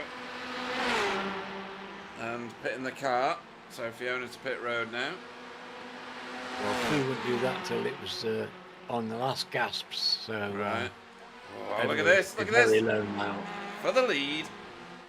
Oh, that was as close as you can manage without contact. And in the background there, look at Spencer hassling Jay Corley.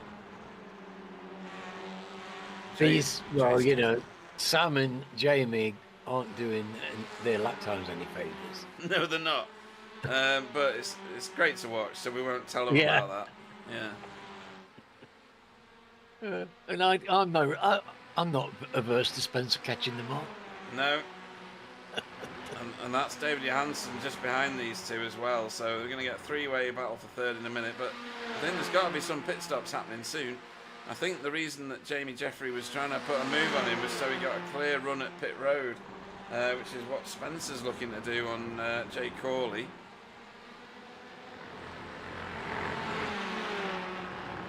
Jamie Jeffrey's given up on passing him before the pits. I think he knows that he's going to get it done in the pits because he's been saving fuel, or possibly anyway.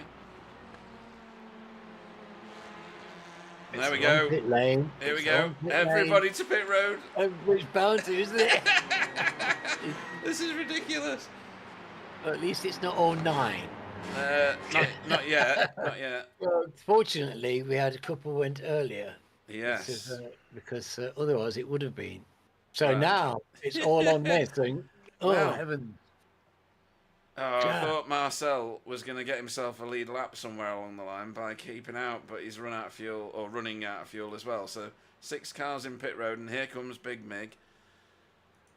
You would assume that Jamie Jeffrey, having fuel saved for so long... Oh no, it's Sam Blease that's away first. And where is Mig? Where is he? Oh no, right, so Sam Blease is going to keep this lead.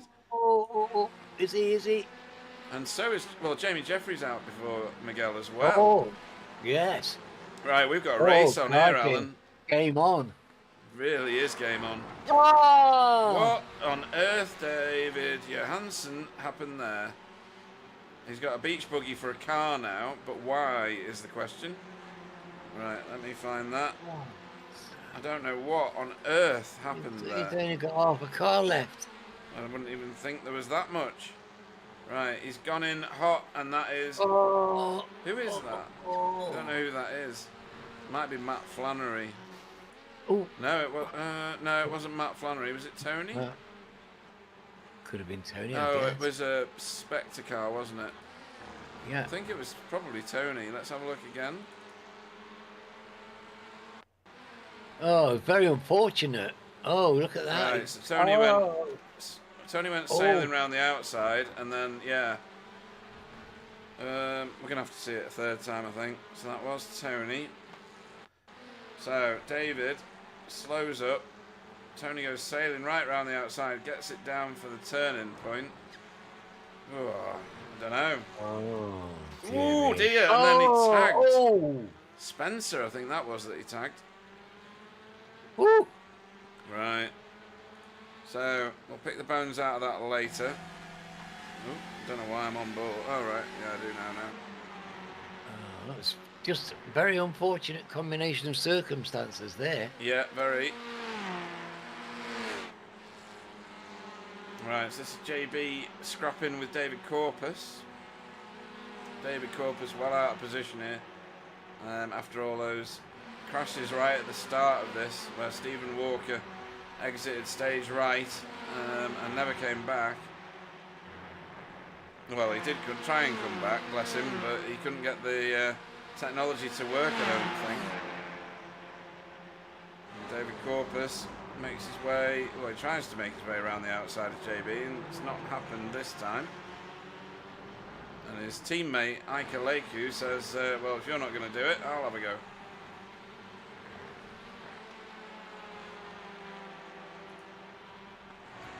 Great paint, isn't it? It's lovely, that, isn't it? Yeah.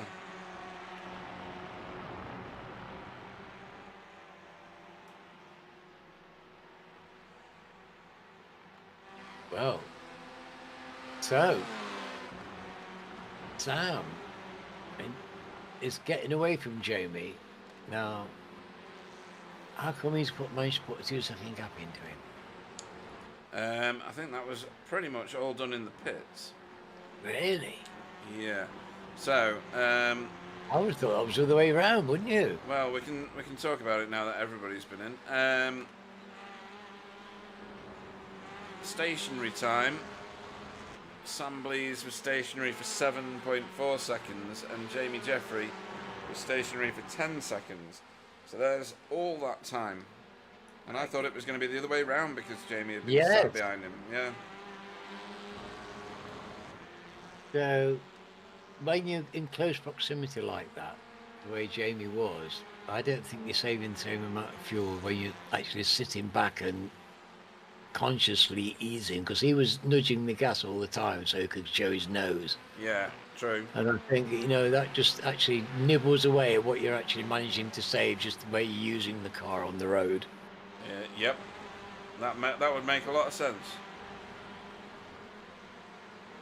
Because he was driving it aggressively. It's not like he was sitting back and just being sucked along. He was actually on the boot lid. Now, I wonder if Spencer picked up any damage there with that little tag. It doesn't look like it. There's nothing visible on my screen. That would be even more unlucky. We don't want that to happen, because this is a very juicy position we've got here. Though, I've got to say, Mr. Corley's doing a fantastic job. Oh! Right, what happened here? Matt. Yeah, it is flashy. Oh, no. Tries to remove his rear Oh, bumper. no, he's wobbled his doodah, look. He has wobbled his doodah. He's going for the he's going for the David Johansen look on the back of that Elantra. Oh, it's sounding. He's singing. It's chatting at us, yeah. Right, let's have a look at what that was. Oh, they're all. Oh, sunny day. Oh, sunny day. That's what I'm saying. Oh dear, we've got another one as well. So, into. Oh, he's behind David Johansen. So, is it involved David Johansen? Oh my God! Who was that? Was that Pete? It was Pete Van Gool. Right, so. He just didn't see that, did he? The Pete Van Gool, the bowling ball. Skittles. Not seen it at all. No, that was just bizarre. That was bizarre. Right, so we're going to watch that again, and we're going to select this car. Bizarre one. We've had more bizarre than enough. I know. Yeah. So what happens here? Oh, it was very late braking, like ridiculously late braking. Okay, well that explains that then. I think he was struck blind for half a second. Yeah. Or maybe he was trying to get into Canada, not just into the Canada corner. Wow. Right. Yeah. Yeah, very unusual. Very, Extremely. yeah, very unusual. You don't see that very often. I can't remember ever seeing get that, something like that, so I don't know. Maybe Well, he's distracted or something. It's very odd. It's very odd the way that... I think we may have a new candidate for driver of the evening, which is Tony Walker. has Yeah. floated all the way up to fourth place. Fourth place. You know, I'm watching his orange.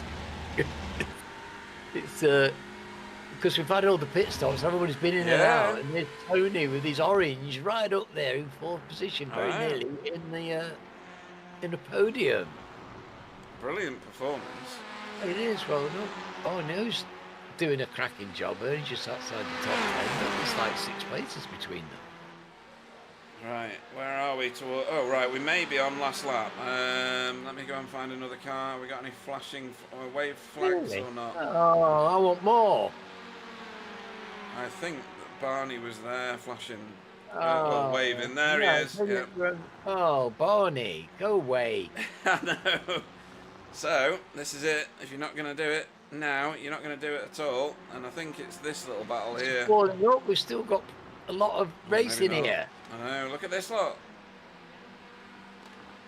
So that's Marcel Frick and Chris Needham going into the corners together. Oh, David Johansson is the fantastic trailing corner. car. When you get that right, you carry your pace through there. It's so exciting.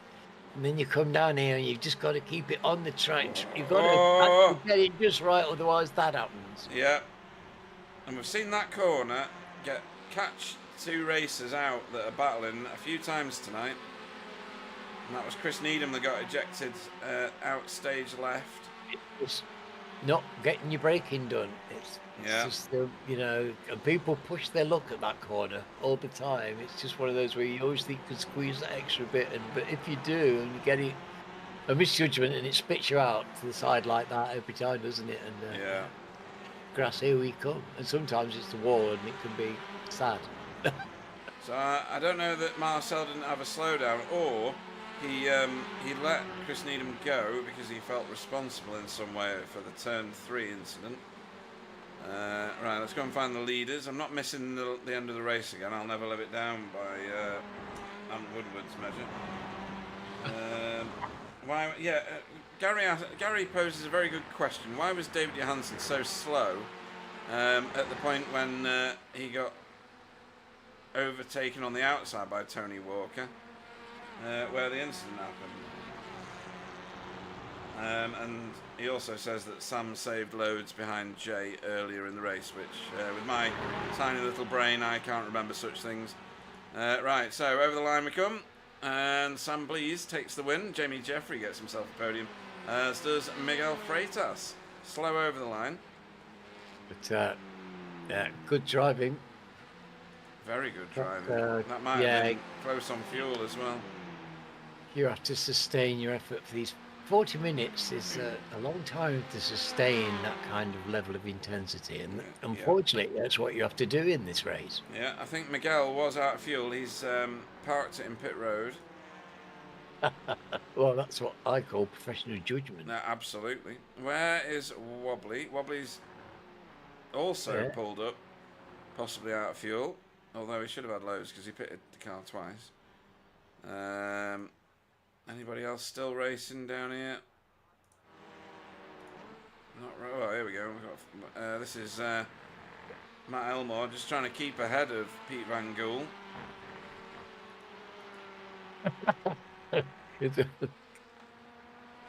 Pete's found his brake pedal now, so I think he has. Yeah, we'll do better. Yeah. So more than... There's still people coming in this third. I know. It's wonderful large grids. We see these cars coming in, and it's taking a lot of. It just shows you the consistency of the people, because the gaps are small between these drivers. Yeah. And they're so consistent. They can create gaps out of fractions of seconds. And Fiona over the line on lead lap, not far off the back of Roger Morton there. Yeah. Only 1.7 seconds back, and gets points. You score points up to P30 these days because we've got bigger grids. We extended out the points system. So fantastic racing. Well done, everybody.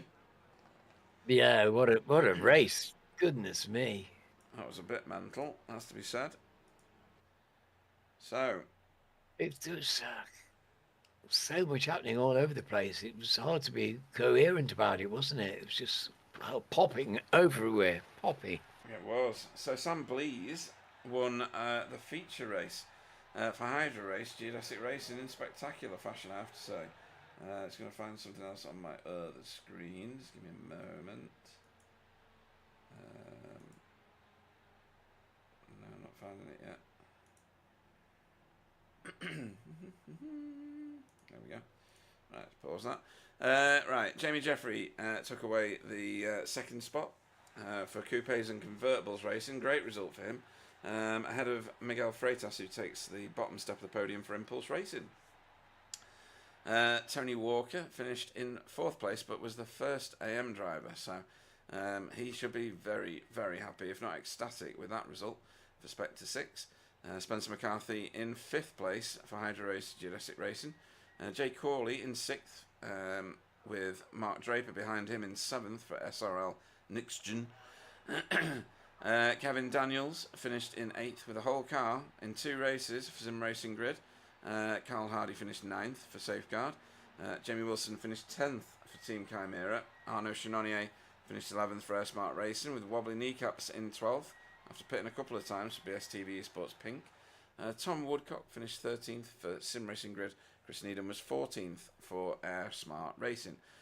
Marcel Frick was 15th for Result Clothing iRacing Team, with David Johansson in 16th for Sim Racing Grid and David Corpus in 17th for Lurch's Academy. JB finished in 18th for BSTV Pink. Where's that? 19th was Ike Leku for Lurch's Academy with Jason Haddington. Didn't spin again. Very disappointed. In 20th for Air Smart Racing. Flashy finished 21st for Spectre 6. And then other people who had incidents along the route. The bowling ball, Pete Van Gool in 22nd. Roger Morton in 23rd. I think he was the pin, wasn't he? I don't know. For Safeguard. Fiona Siddons 24th.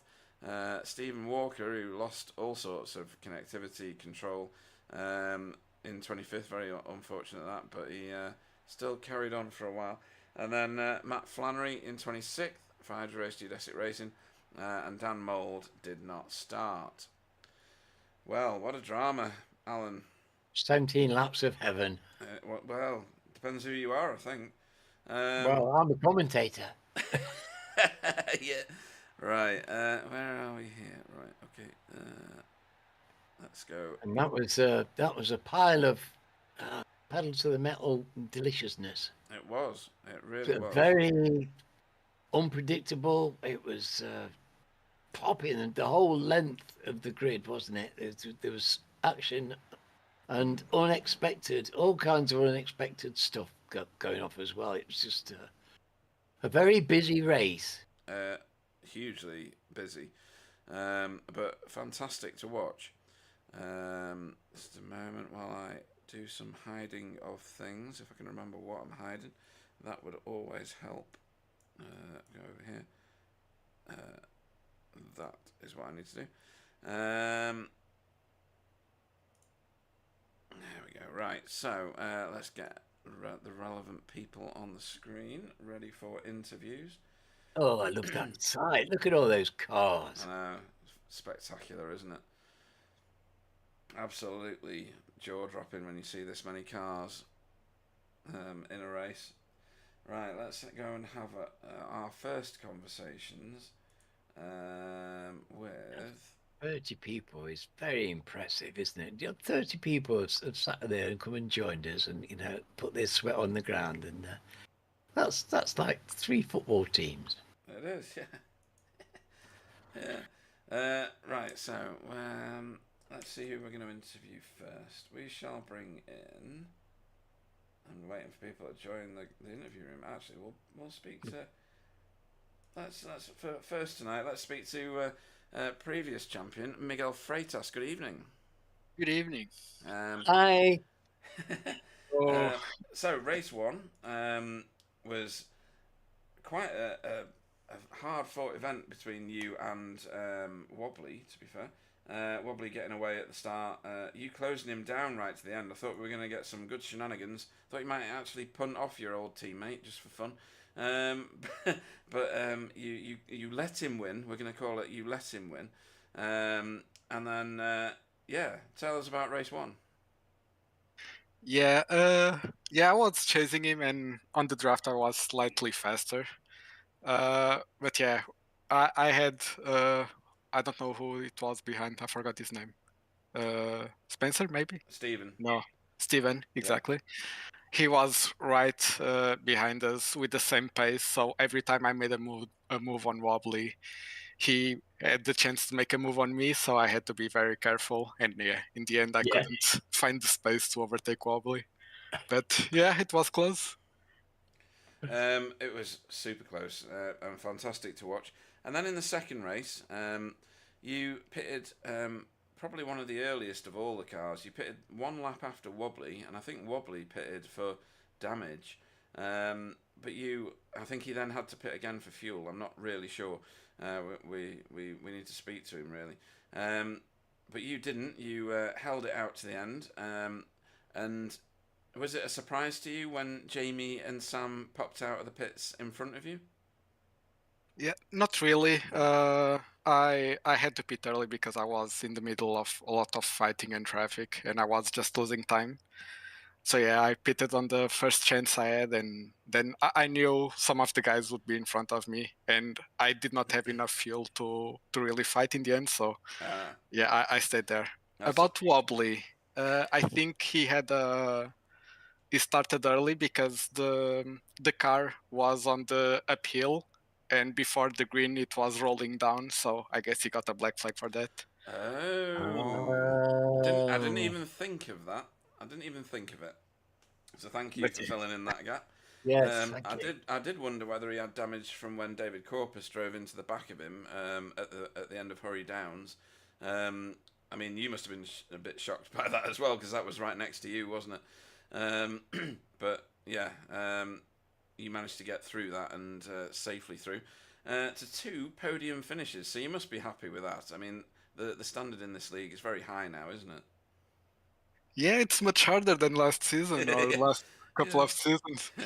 But, but You, yeah, it's awesome to have these kind of guys around us, especially now with the big reverse grid. Gives us a really nice fight in the second race. Yeah, it was. It was thrilling to watch actually, and this time the pit strategy kicked in quite heavily. And thanks for explaining what happened to Wobbly. We'll be sure to take the piss out of him for at least a week on this one. Um, where are we going next week? I can't even remember where we're going to. Are you still Have on? no idea. No. Yeah. Well, let me educate you. It's Daytona Road. Oh, Oh. Now, That I don't know how well the Civic's going to go there. Doesn't it top out? Yeah, I think they will all top out, but we are the slowest getting faster. Ah, okay, So yeah. yeah. we have a bad acceleration, so I guess we will be quite slow there, but yeah, maybe on the brakes we can make it back. I'm not sure. Well, if anybody Very can, well. you can. Hopefully, you're still enjoying this league. It sounds like you are. And there's with the bigger grids now, it's a brand new dynamic for us to watch. Um, we've had leagues like grids as big as this in previous years, but it's been a little while now. But yeah, are you still enjoying racing in this league? Yes, of course. This is it's really awesome. Everyone races so cleanly but hard. It's really nice to come out and yeah, just do some races. Know that will be an awesome show, and yeah, just drive it to the end and then see where we are every week. It's not nothing is for granted. I'm never expecting a win. I have to fight very hard for them now. So yeah, that's awesome. Cool. Yeah. Anybody you want to have a shout out to before we let you go and probably start your braking practice for for Daytona Road? Anyone you want to shout out to? Yeah, everyone behind this league and my team, which provides me with an awesome paint and some nice setups. Even though this setup is the one from Wobbly from last season, but yeah, it's Classic. it's a good one. I'll be sure to tell him that as well. I'll donate your third position in the second race to Wobbly. Oh dear, funny stuff. But yes, great having you with us as always, Miguel, and we look forward to seeing you next week. Miguel Freitas, everybody. See ya. Good night. Cool. Cool. Fantastic drive yet again. Oh, absolutely stunning. Absolutely stunning. It's... Right, where is he? There he is. Right, let's grab our reigning champion, Sam Blease. Good evening. Good evening. Yeah, so, let's see. What happened in the first race, Sam? You ended up in 6th place, scrapping with your own teammate. Much delay in both of you, but it looked like great fun. It has to be said. Yeah, it was a bit frustrating. I just couldn't get the car switched on. It was the same setup, and it just didn't click at all. I didn't feel like it was working for me, and I was just probably overdoing it. So I was making mistakes here and there, and then I had nice little battle with Spencer, which, like you say, it was good fun. Cost us both a bit of time, but to be honest, I don't think either of us were catching David without a mistake. So it probably didn't change the result much, if at all. Yeah. But it was great watching you two scrapping, and as we see on the broadcast, you going wide at the kink, the same as everybody else. But yeah, Road America, it always puts on a great show for us, doesn't it? Yeah, it does tend to. We seem to have some sort of weird occurrences going on here. Yeah, It was the safety car last time. it was. Yeah, it was. That was a proper wreck. That was. So second race, you how much fuel saving were you doing? Gary thinks he's got you all worked out by saying that you saved loads behind Jay Corley earlier in the race. Is that right? No, not really. I saved a little bit behind Jay. I saved a little bit behind. I think it might have been Tony Walker. So I had a bit saved.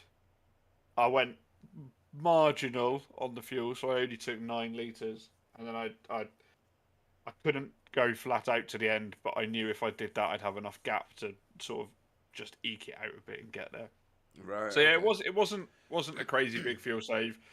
If you were on board late in the race, it would look more exaggerated, just because I wanted to make sure I wasn't coughing before the line, because I knew those guys were coming up. But yeah, it was a relatively straight race. The key thing for me was the start. The first lap, I think I gained 4 or 5 places, and more importantly, I put a few people between myself and Spencer and like Miguel and stuff as well. So once I had that, I was a few seconds ahead of them and a few cars.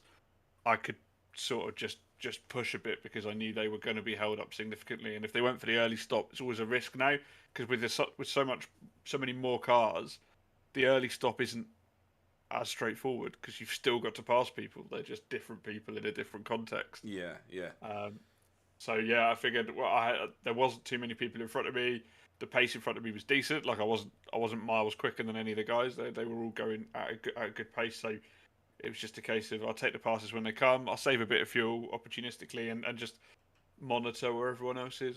Make sure I've still got the gap. And yeah, in the end, it worked out really nicely for me. It was all about what I normally struggle with is getting that initial bite off the start and getting cleanly through the field without costing too much time. Well, it worked out nicely today. Yeah, I looked up after about 5 corners, I think it was, to see who would move forward the most, and you were up 4 places already in 5 corners. Yeah, so, it was the first half a lap. The first half a lap was absolutely key. Yeah. Well, you made it work for yourself. Were you at all worried about Jamie Jeffrey? He seemed to be pushing you a lot. I wasn't until the pit stop lap. Right. When I had to sort of fend him off a bit down at the bottom of the hill and then over the under the bridge and stuff there. Just because I was trying to save a little bit sneakily there and monitor exactly where Miguel was. Mm-hmm.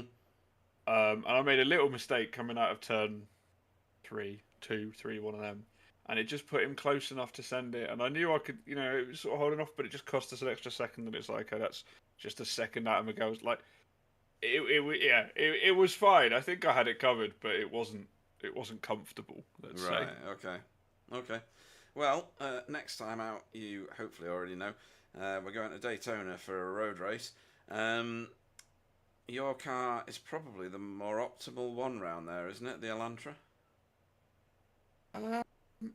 Yeah, probably not Honda World. No. I think probably last time the Veloster was maybe the strongest, but there's not much in it. And to be honest, they'll all the difference in actual lap time in the cars, even around Daytona, will be marginal, tenth or so. It's more strategy options it opens up, because like the Audi is difficult. It's difficult to overtake people when you're in the Audi, because it hits the limiter only at Daytona and only if you're in tow.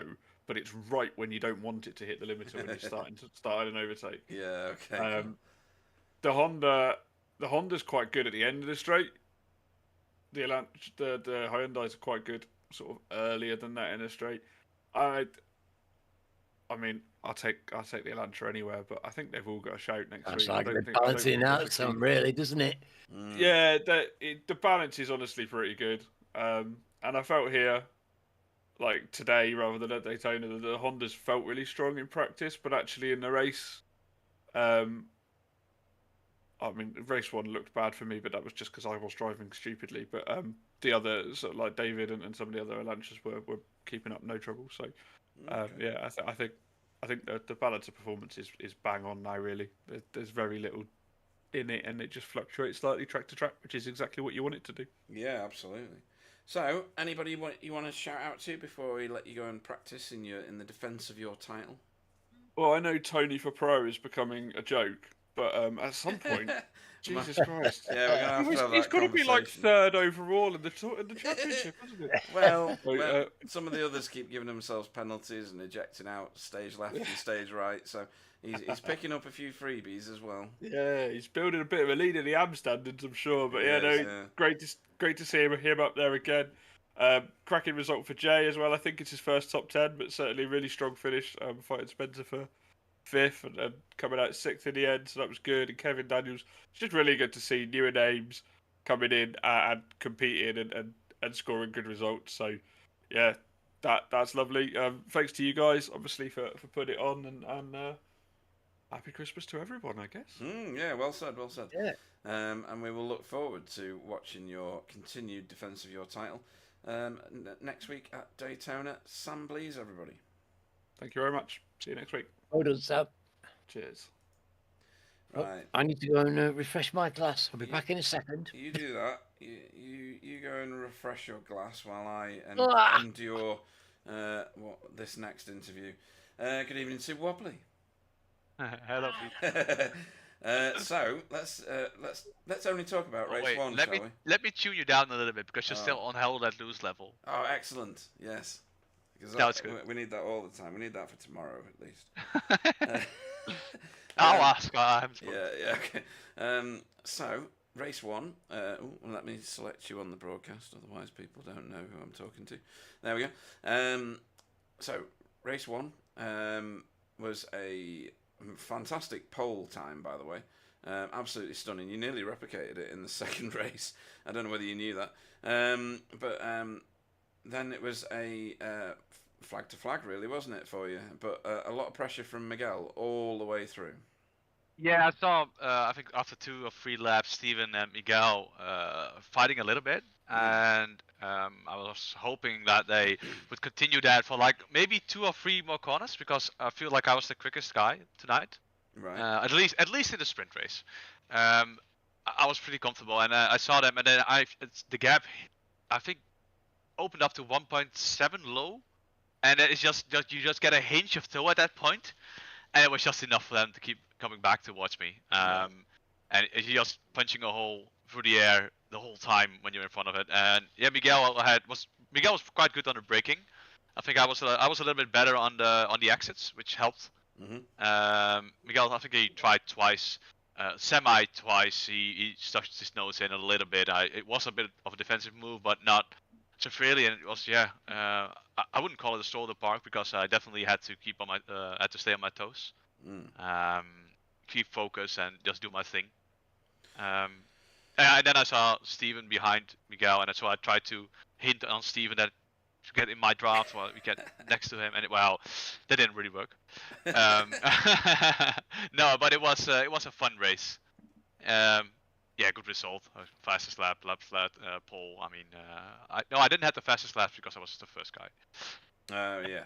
Yeah, in the second race, well, I can elaborate on this. So Yeah, what go on. happened was, I explained this. I think I explained this the first week. So I do something differently with my clutch now that I know that there's a delay on the Bluetooth thing, and it Right. only happens for during the start.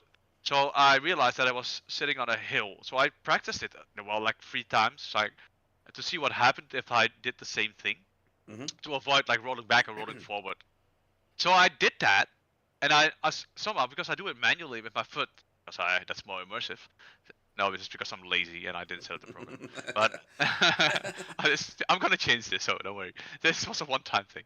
So, and then I started rolling back, and I was like, oh, man, I need to stop that. So I applied a little bit more clutch again, so it started rolling forward, and I came back at the original position. I was about to go flat again on the clutch, which was fine, but then the lights went off, and because I was rolling, I had momentum, and it gave me a drive-through.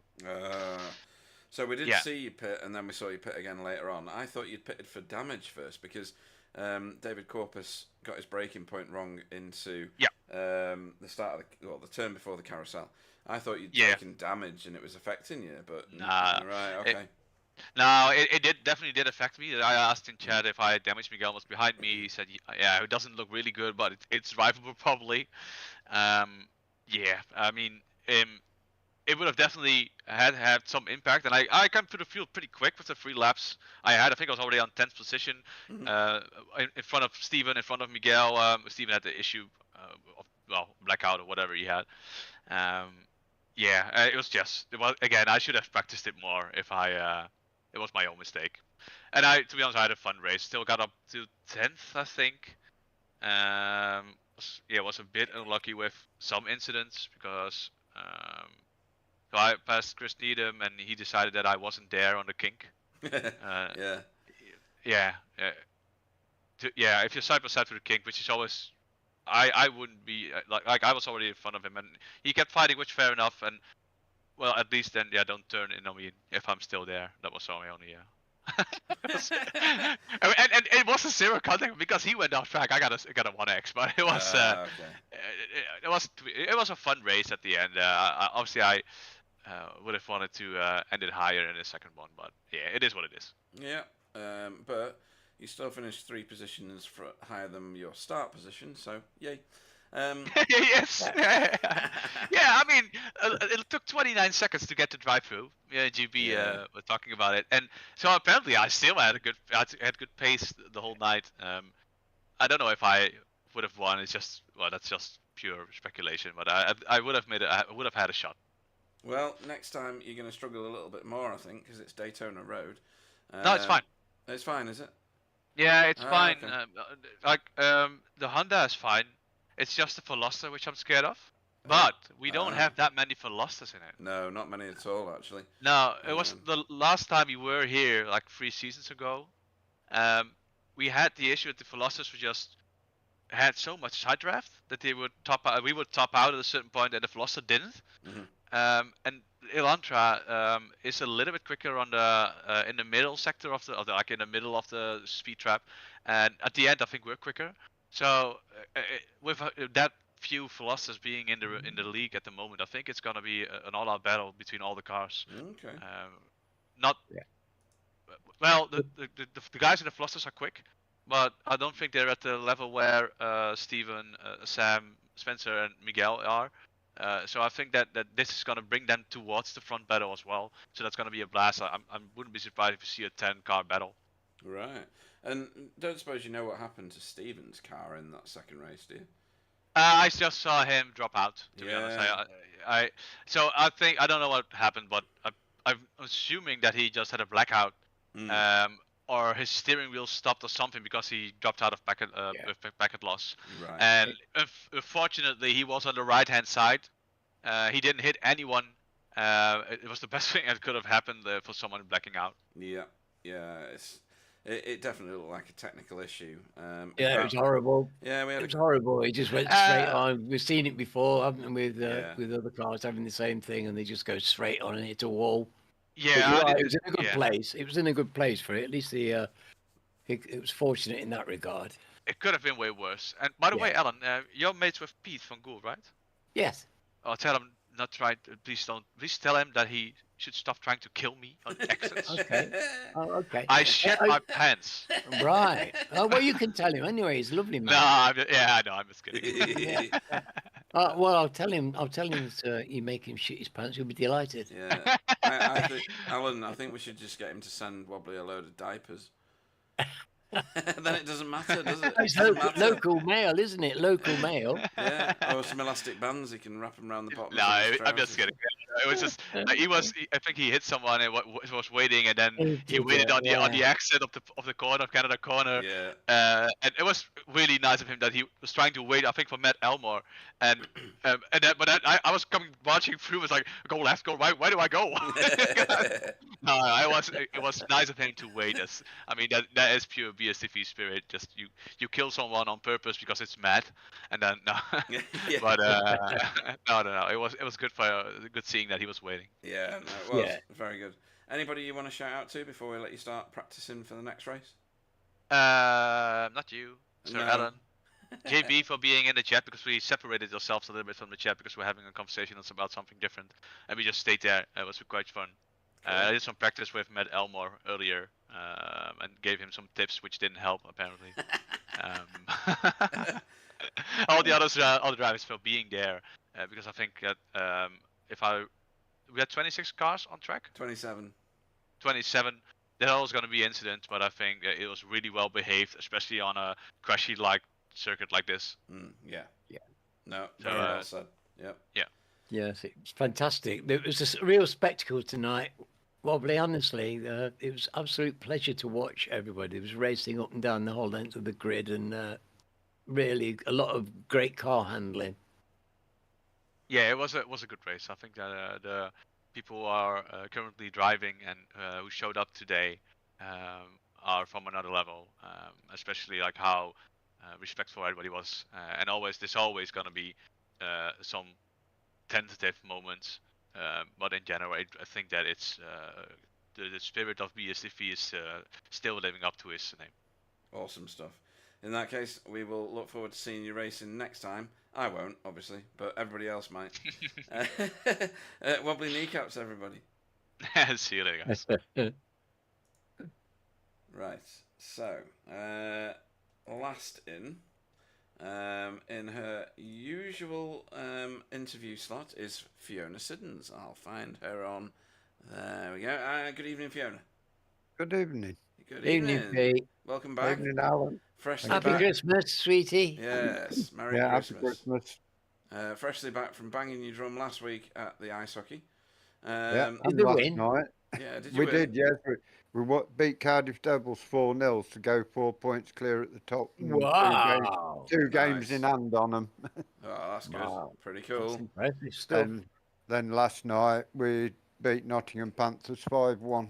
Boo! Boo! So, in your first race, where did you finish in the first race? It wasn't too 22nd, shabby, I think. actually. Yeah, 22nd. That'll get you a good bag full Wow. of points. Ahead of the likes of Mark Draper, Chris Needham, Carl Hardy, Dan Mould, who's back with us, and Marcel Frick. Some big scalps behind you. Some of them decided they wanted to exit the stage, but that's just more points for Fiona. And finished on lead lap in both races. 24th in the second race gets you another bag full of points. But the most important thing is, how was your racing and did you enjoy it? Because it looked a blast from where we were for you. Oh, I thoroughly enjoyed it. There's always someone, whether they'd made a mistake from further up and dropped back to me, there's always someone to have a battle with. And you showed some good fighting spirit as people were either coming back through the field or, as it happened, you were scrapping with Roger Morton for a bit, Pete Van Gool for a bit. Even Flashy himself came through on you in the second race.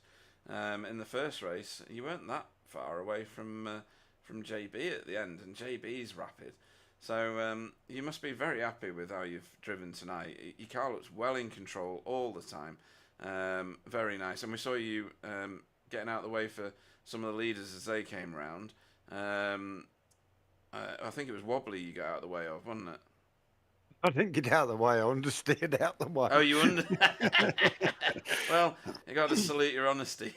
Could have easily got away with that one. But yeah. No, he was on the same lap, so I was fighting and just got a bit too much understeer. Ah, right. Okay. But yeah, and you were one of the, as usual, one of the last cars to pit. But nice clean pit stop, and back out into the thick of things. Are you still enjoying racing in this league? It must be a bit of a blast now that there's so many people to race around. Yeah, I'm thoroughly enjoying it. I love the car, love the league. Everybody's brilliant. What's in here? All friendly. Yes, but you're in with a good crowd in Discord as well, aren't you? They're just fantastic social events, racing and sim racing. Hopefully, everybody who's listening to this will have done sim racing and knows about the wonderful world of Discord and the intimacy of the relationships you form there. And I hope everybody gets the chance to try it because it changed my life for the better. Yeah, it does mine as well. My life's improved immensely since I started iRacing and joined Result, and it does feel it makes a huge difference to people. It can really be a massively great thing in people's lives if you let it. Yeah, certainly is in mine. Yeah, I'd suffered depression for years and things like that, and being around you guys, it helps. Oh, that's really good to hear. It is a great community, and hopefully we can keep that spirit of inclusion going for many years to come, because having people like you in the leagues is part of the reason that we exist, to be honest. We're not necessarily there for all the super fast drivers like some of the leagues are, and flashing big fancy prizes, although some of them might want that. It's more about the community spirit and racing for a plastic trophy. Do you know what I mean? It's something just a little bit different and a little bit more community focused and community biased, and I like that. How's your right foot? Is it good? Yeah, right foot's all right. It's the left one. You don't need that so much next week because it's Daytona. No. You must have done millions of laps at Daytona. I know you've done some endurance races there. I have, yeah. It's not one of my favourite circuits, but it's not one of the worst I do, so... Okay. I like it, but it's got that wicked left-hander where you rejoin the overlap on it. Oh, it's in this car, because of the front-wheel drive, it lurches around there and tries to spin me around every time. Tricky old corner. Looking forward to it. Yeah, it should be good. You're going to get plenty of practice in the next week, or are you busy banging your drum again? Well, I'll be banging my drum, and then I've got to go back and look after my mum over New Year, so... Yeah. I'll probably get a few laps in sometime before I go over there again. Okay. Well, it's been great watching you race tonight. It's been very entertaining. You're on the broadcast quite a lot, so you might want to watch this one back. And we look forward to watching you next time. Is there anyone you want to shout out to before we let you go? Yeah, you guys putting the stream on, everybody who's racing in the league and everybody who watches. And Happy New Year to you all. Oh, that's a good point, actually. Yeah, it's the last one of 2023. We will welcome 2024 with a lovely race at Daytona next week. And we look forward to seeing you right in the thick of it again. Fiona Siddons, everybody. Yeah, goodbye, everybody. Good night, Pete. Cracking. Right. Yes, it will be a very good new year for everybody. Well, I do hope so. Hope so. It is a great time for celebration. To me, it's the time that I like to celebrate. Right. Christmas isn't. I'm not a religious person. No. But the New Year, my word, that is harmony. Yeah, That's whiskey territory, isn't it? It is. It is. Oh dear. Right, so we look forward to next week, but before we go there, we've got some decisions I'm to looking forward to make. next week because I really like Daytona. I do. I think Daytona's a fantastic track. Yeah. I don't like the NASCAR thingy that they did with it, with those yellow sausage curb things, but we're not racing there, so it doesn't matter. No. So, driver of the meeting, Alan. Driver of the Yes. meeting. Let me talk us through this. So, Jamie Jeffrey got himself a second step on the podium. We've seen him win before, though. He did all right in the first race as well, didn't he? That could be a good all-rounder. Where did he? Oh, maybe he didn't. Maybe he did. Hang on. Let me go back a page. Jamie. Oh, he's 9th. Okay, maybe not. I don't know.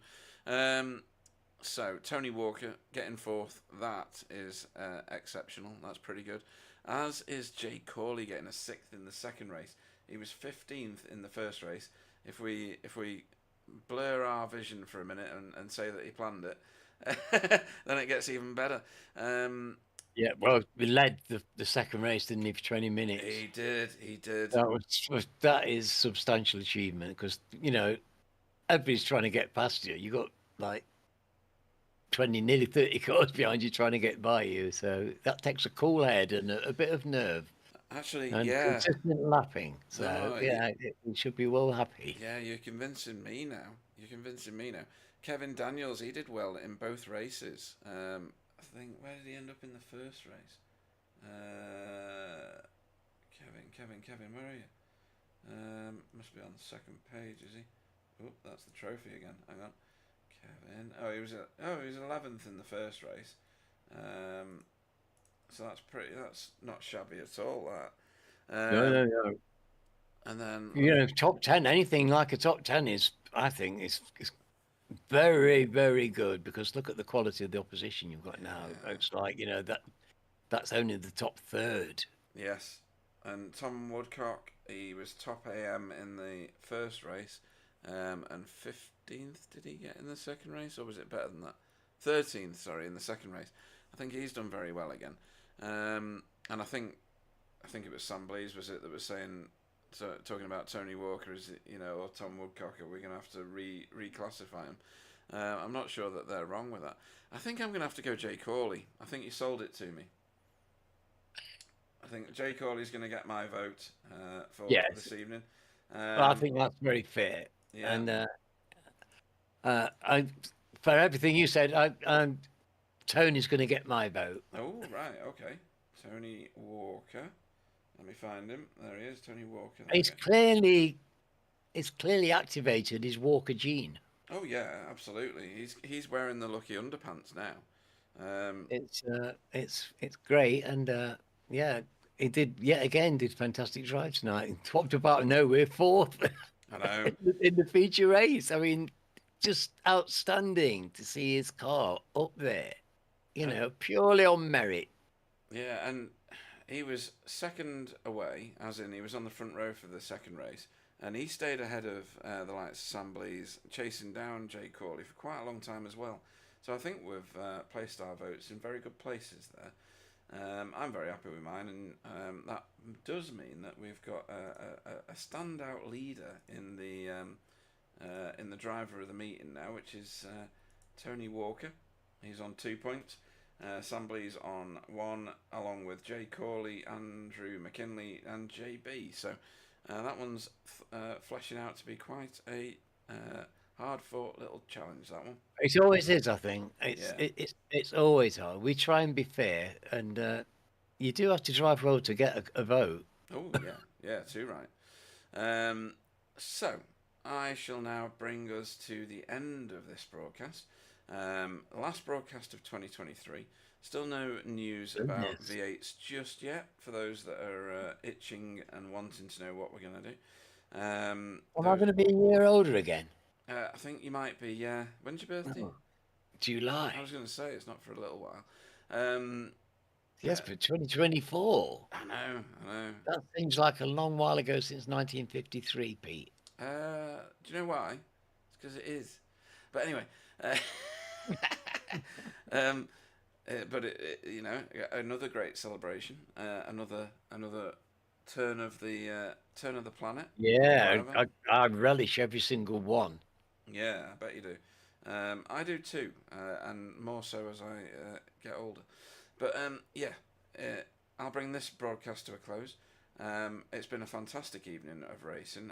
I'm hoping that the first race of 2024 at Daytona brings us exactly the same, if not better. Although I don't know how you top it too much, because some of that tonight was fantastic.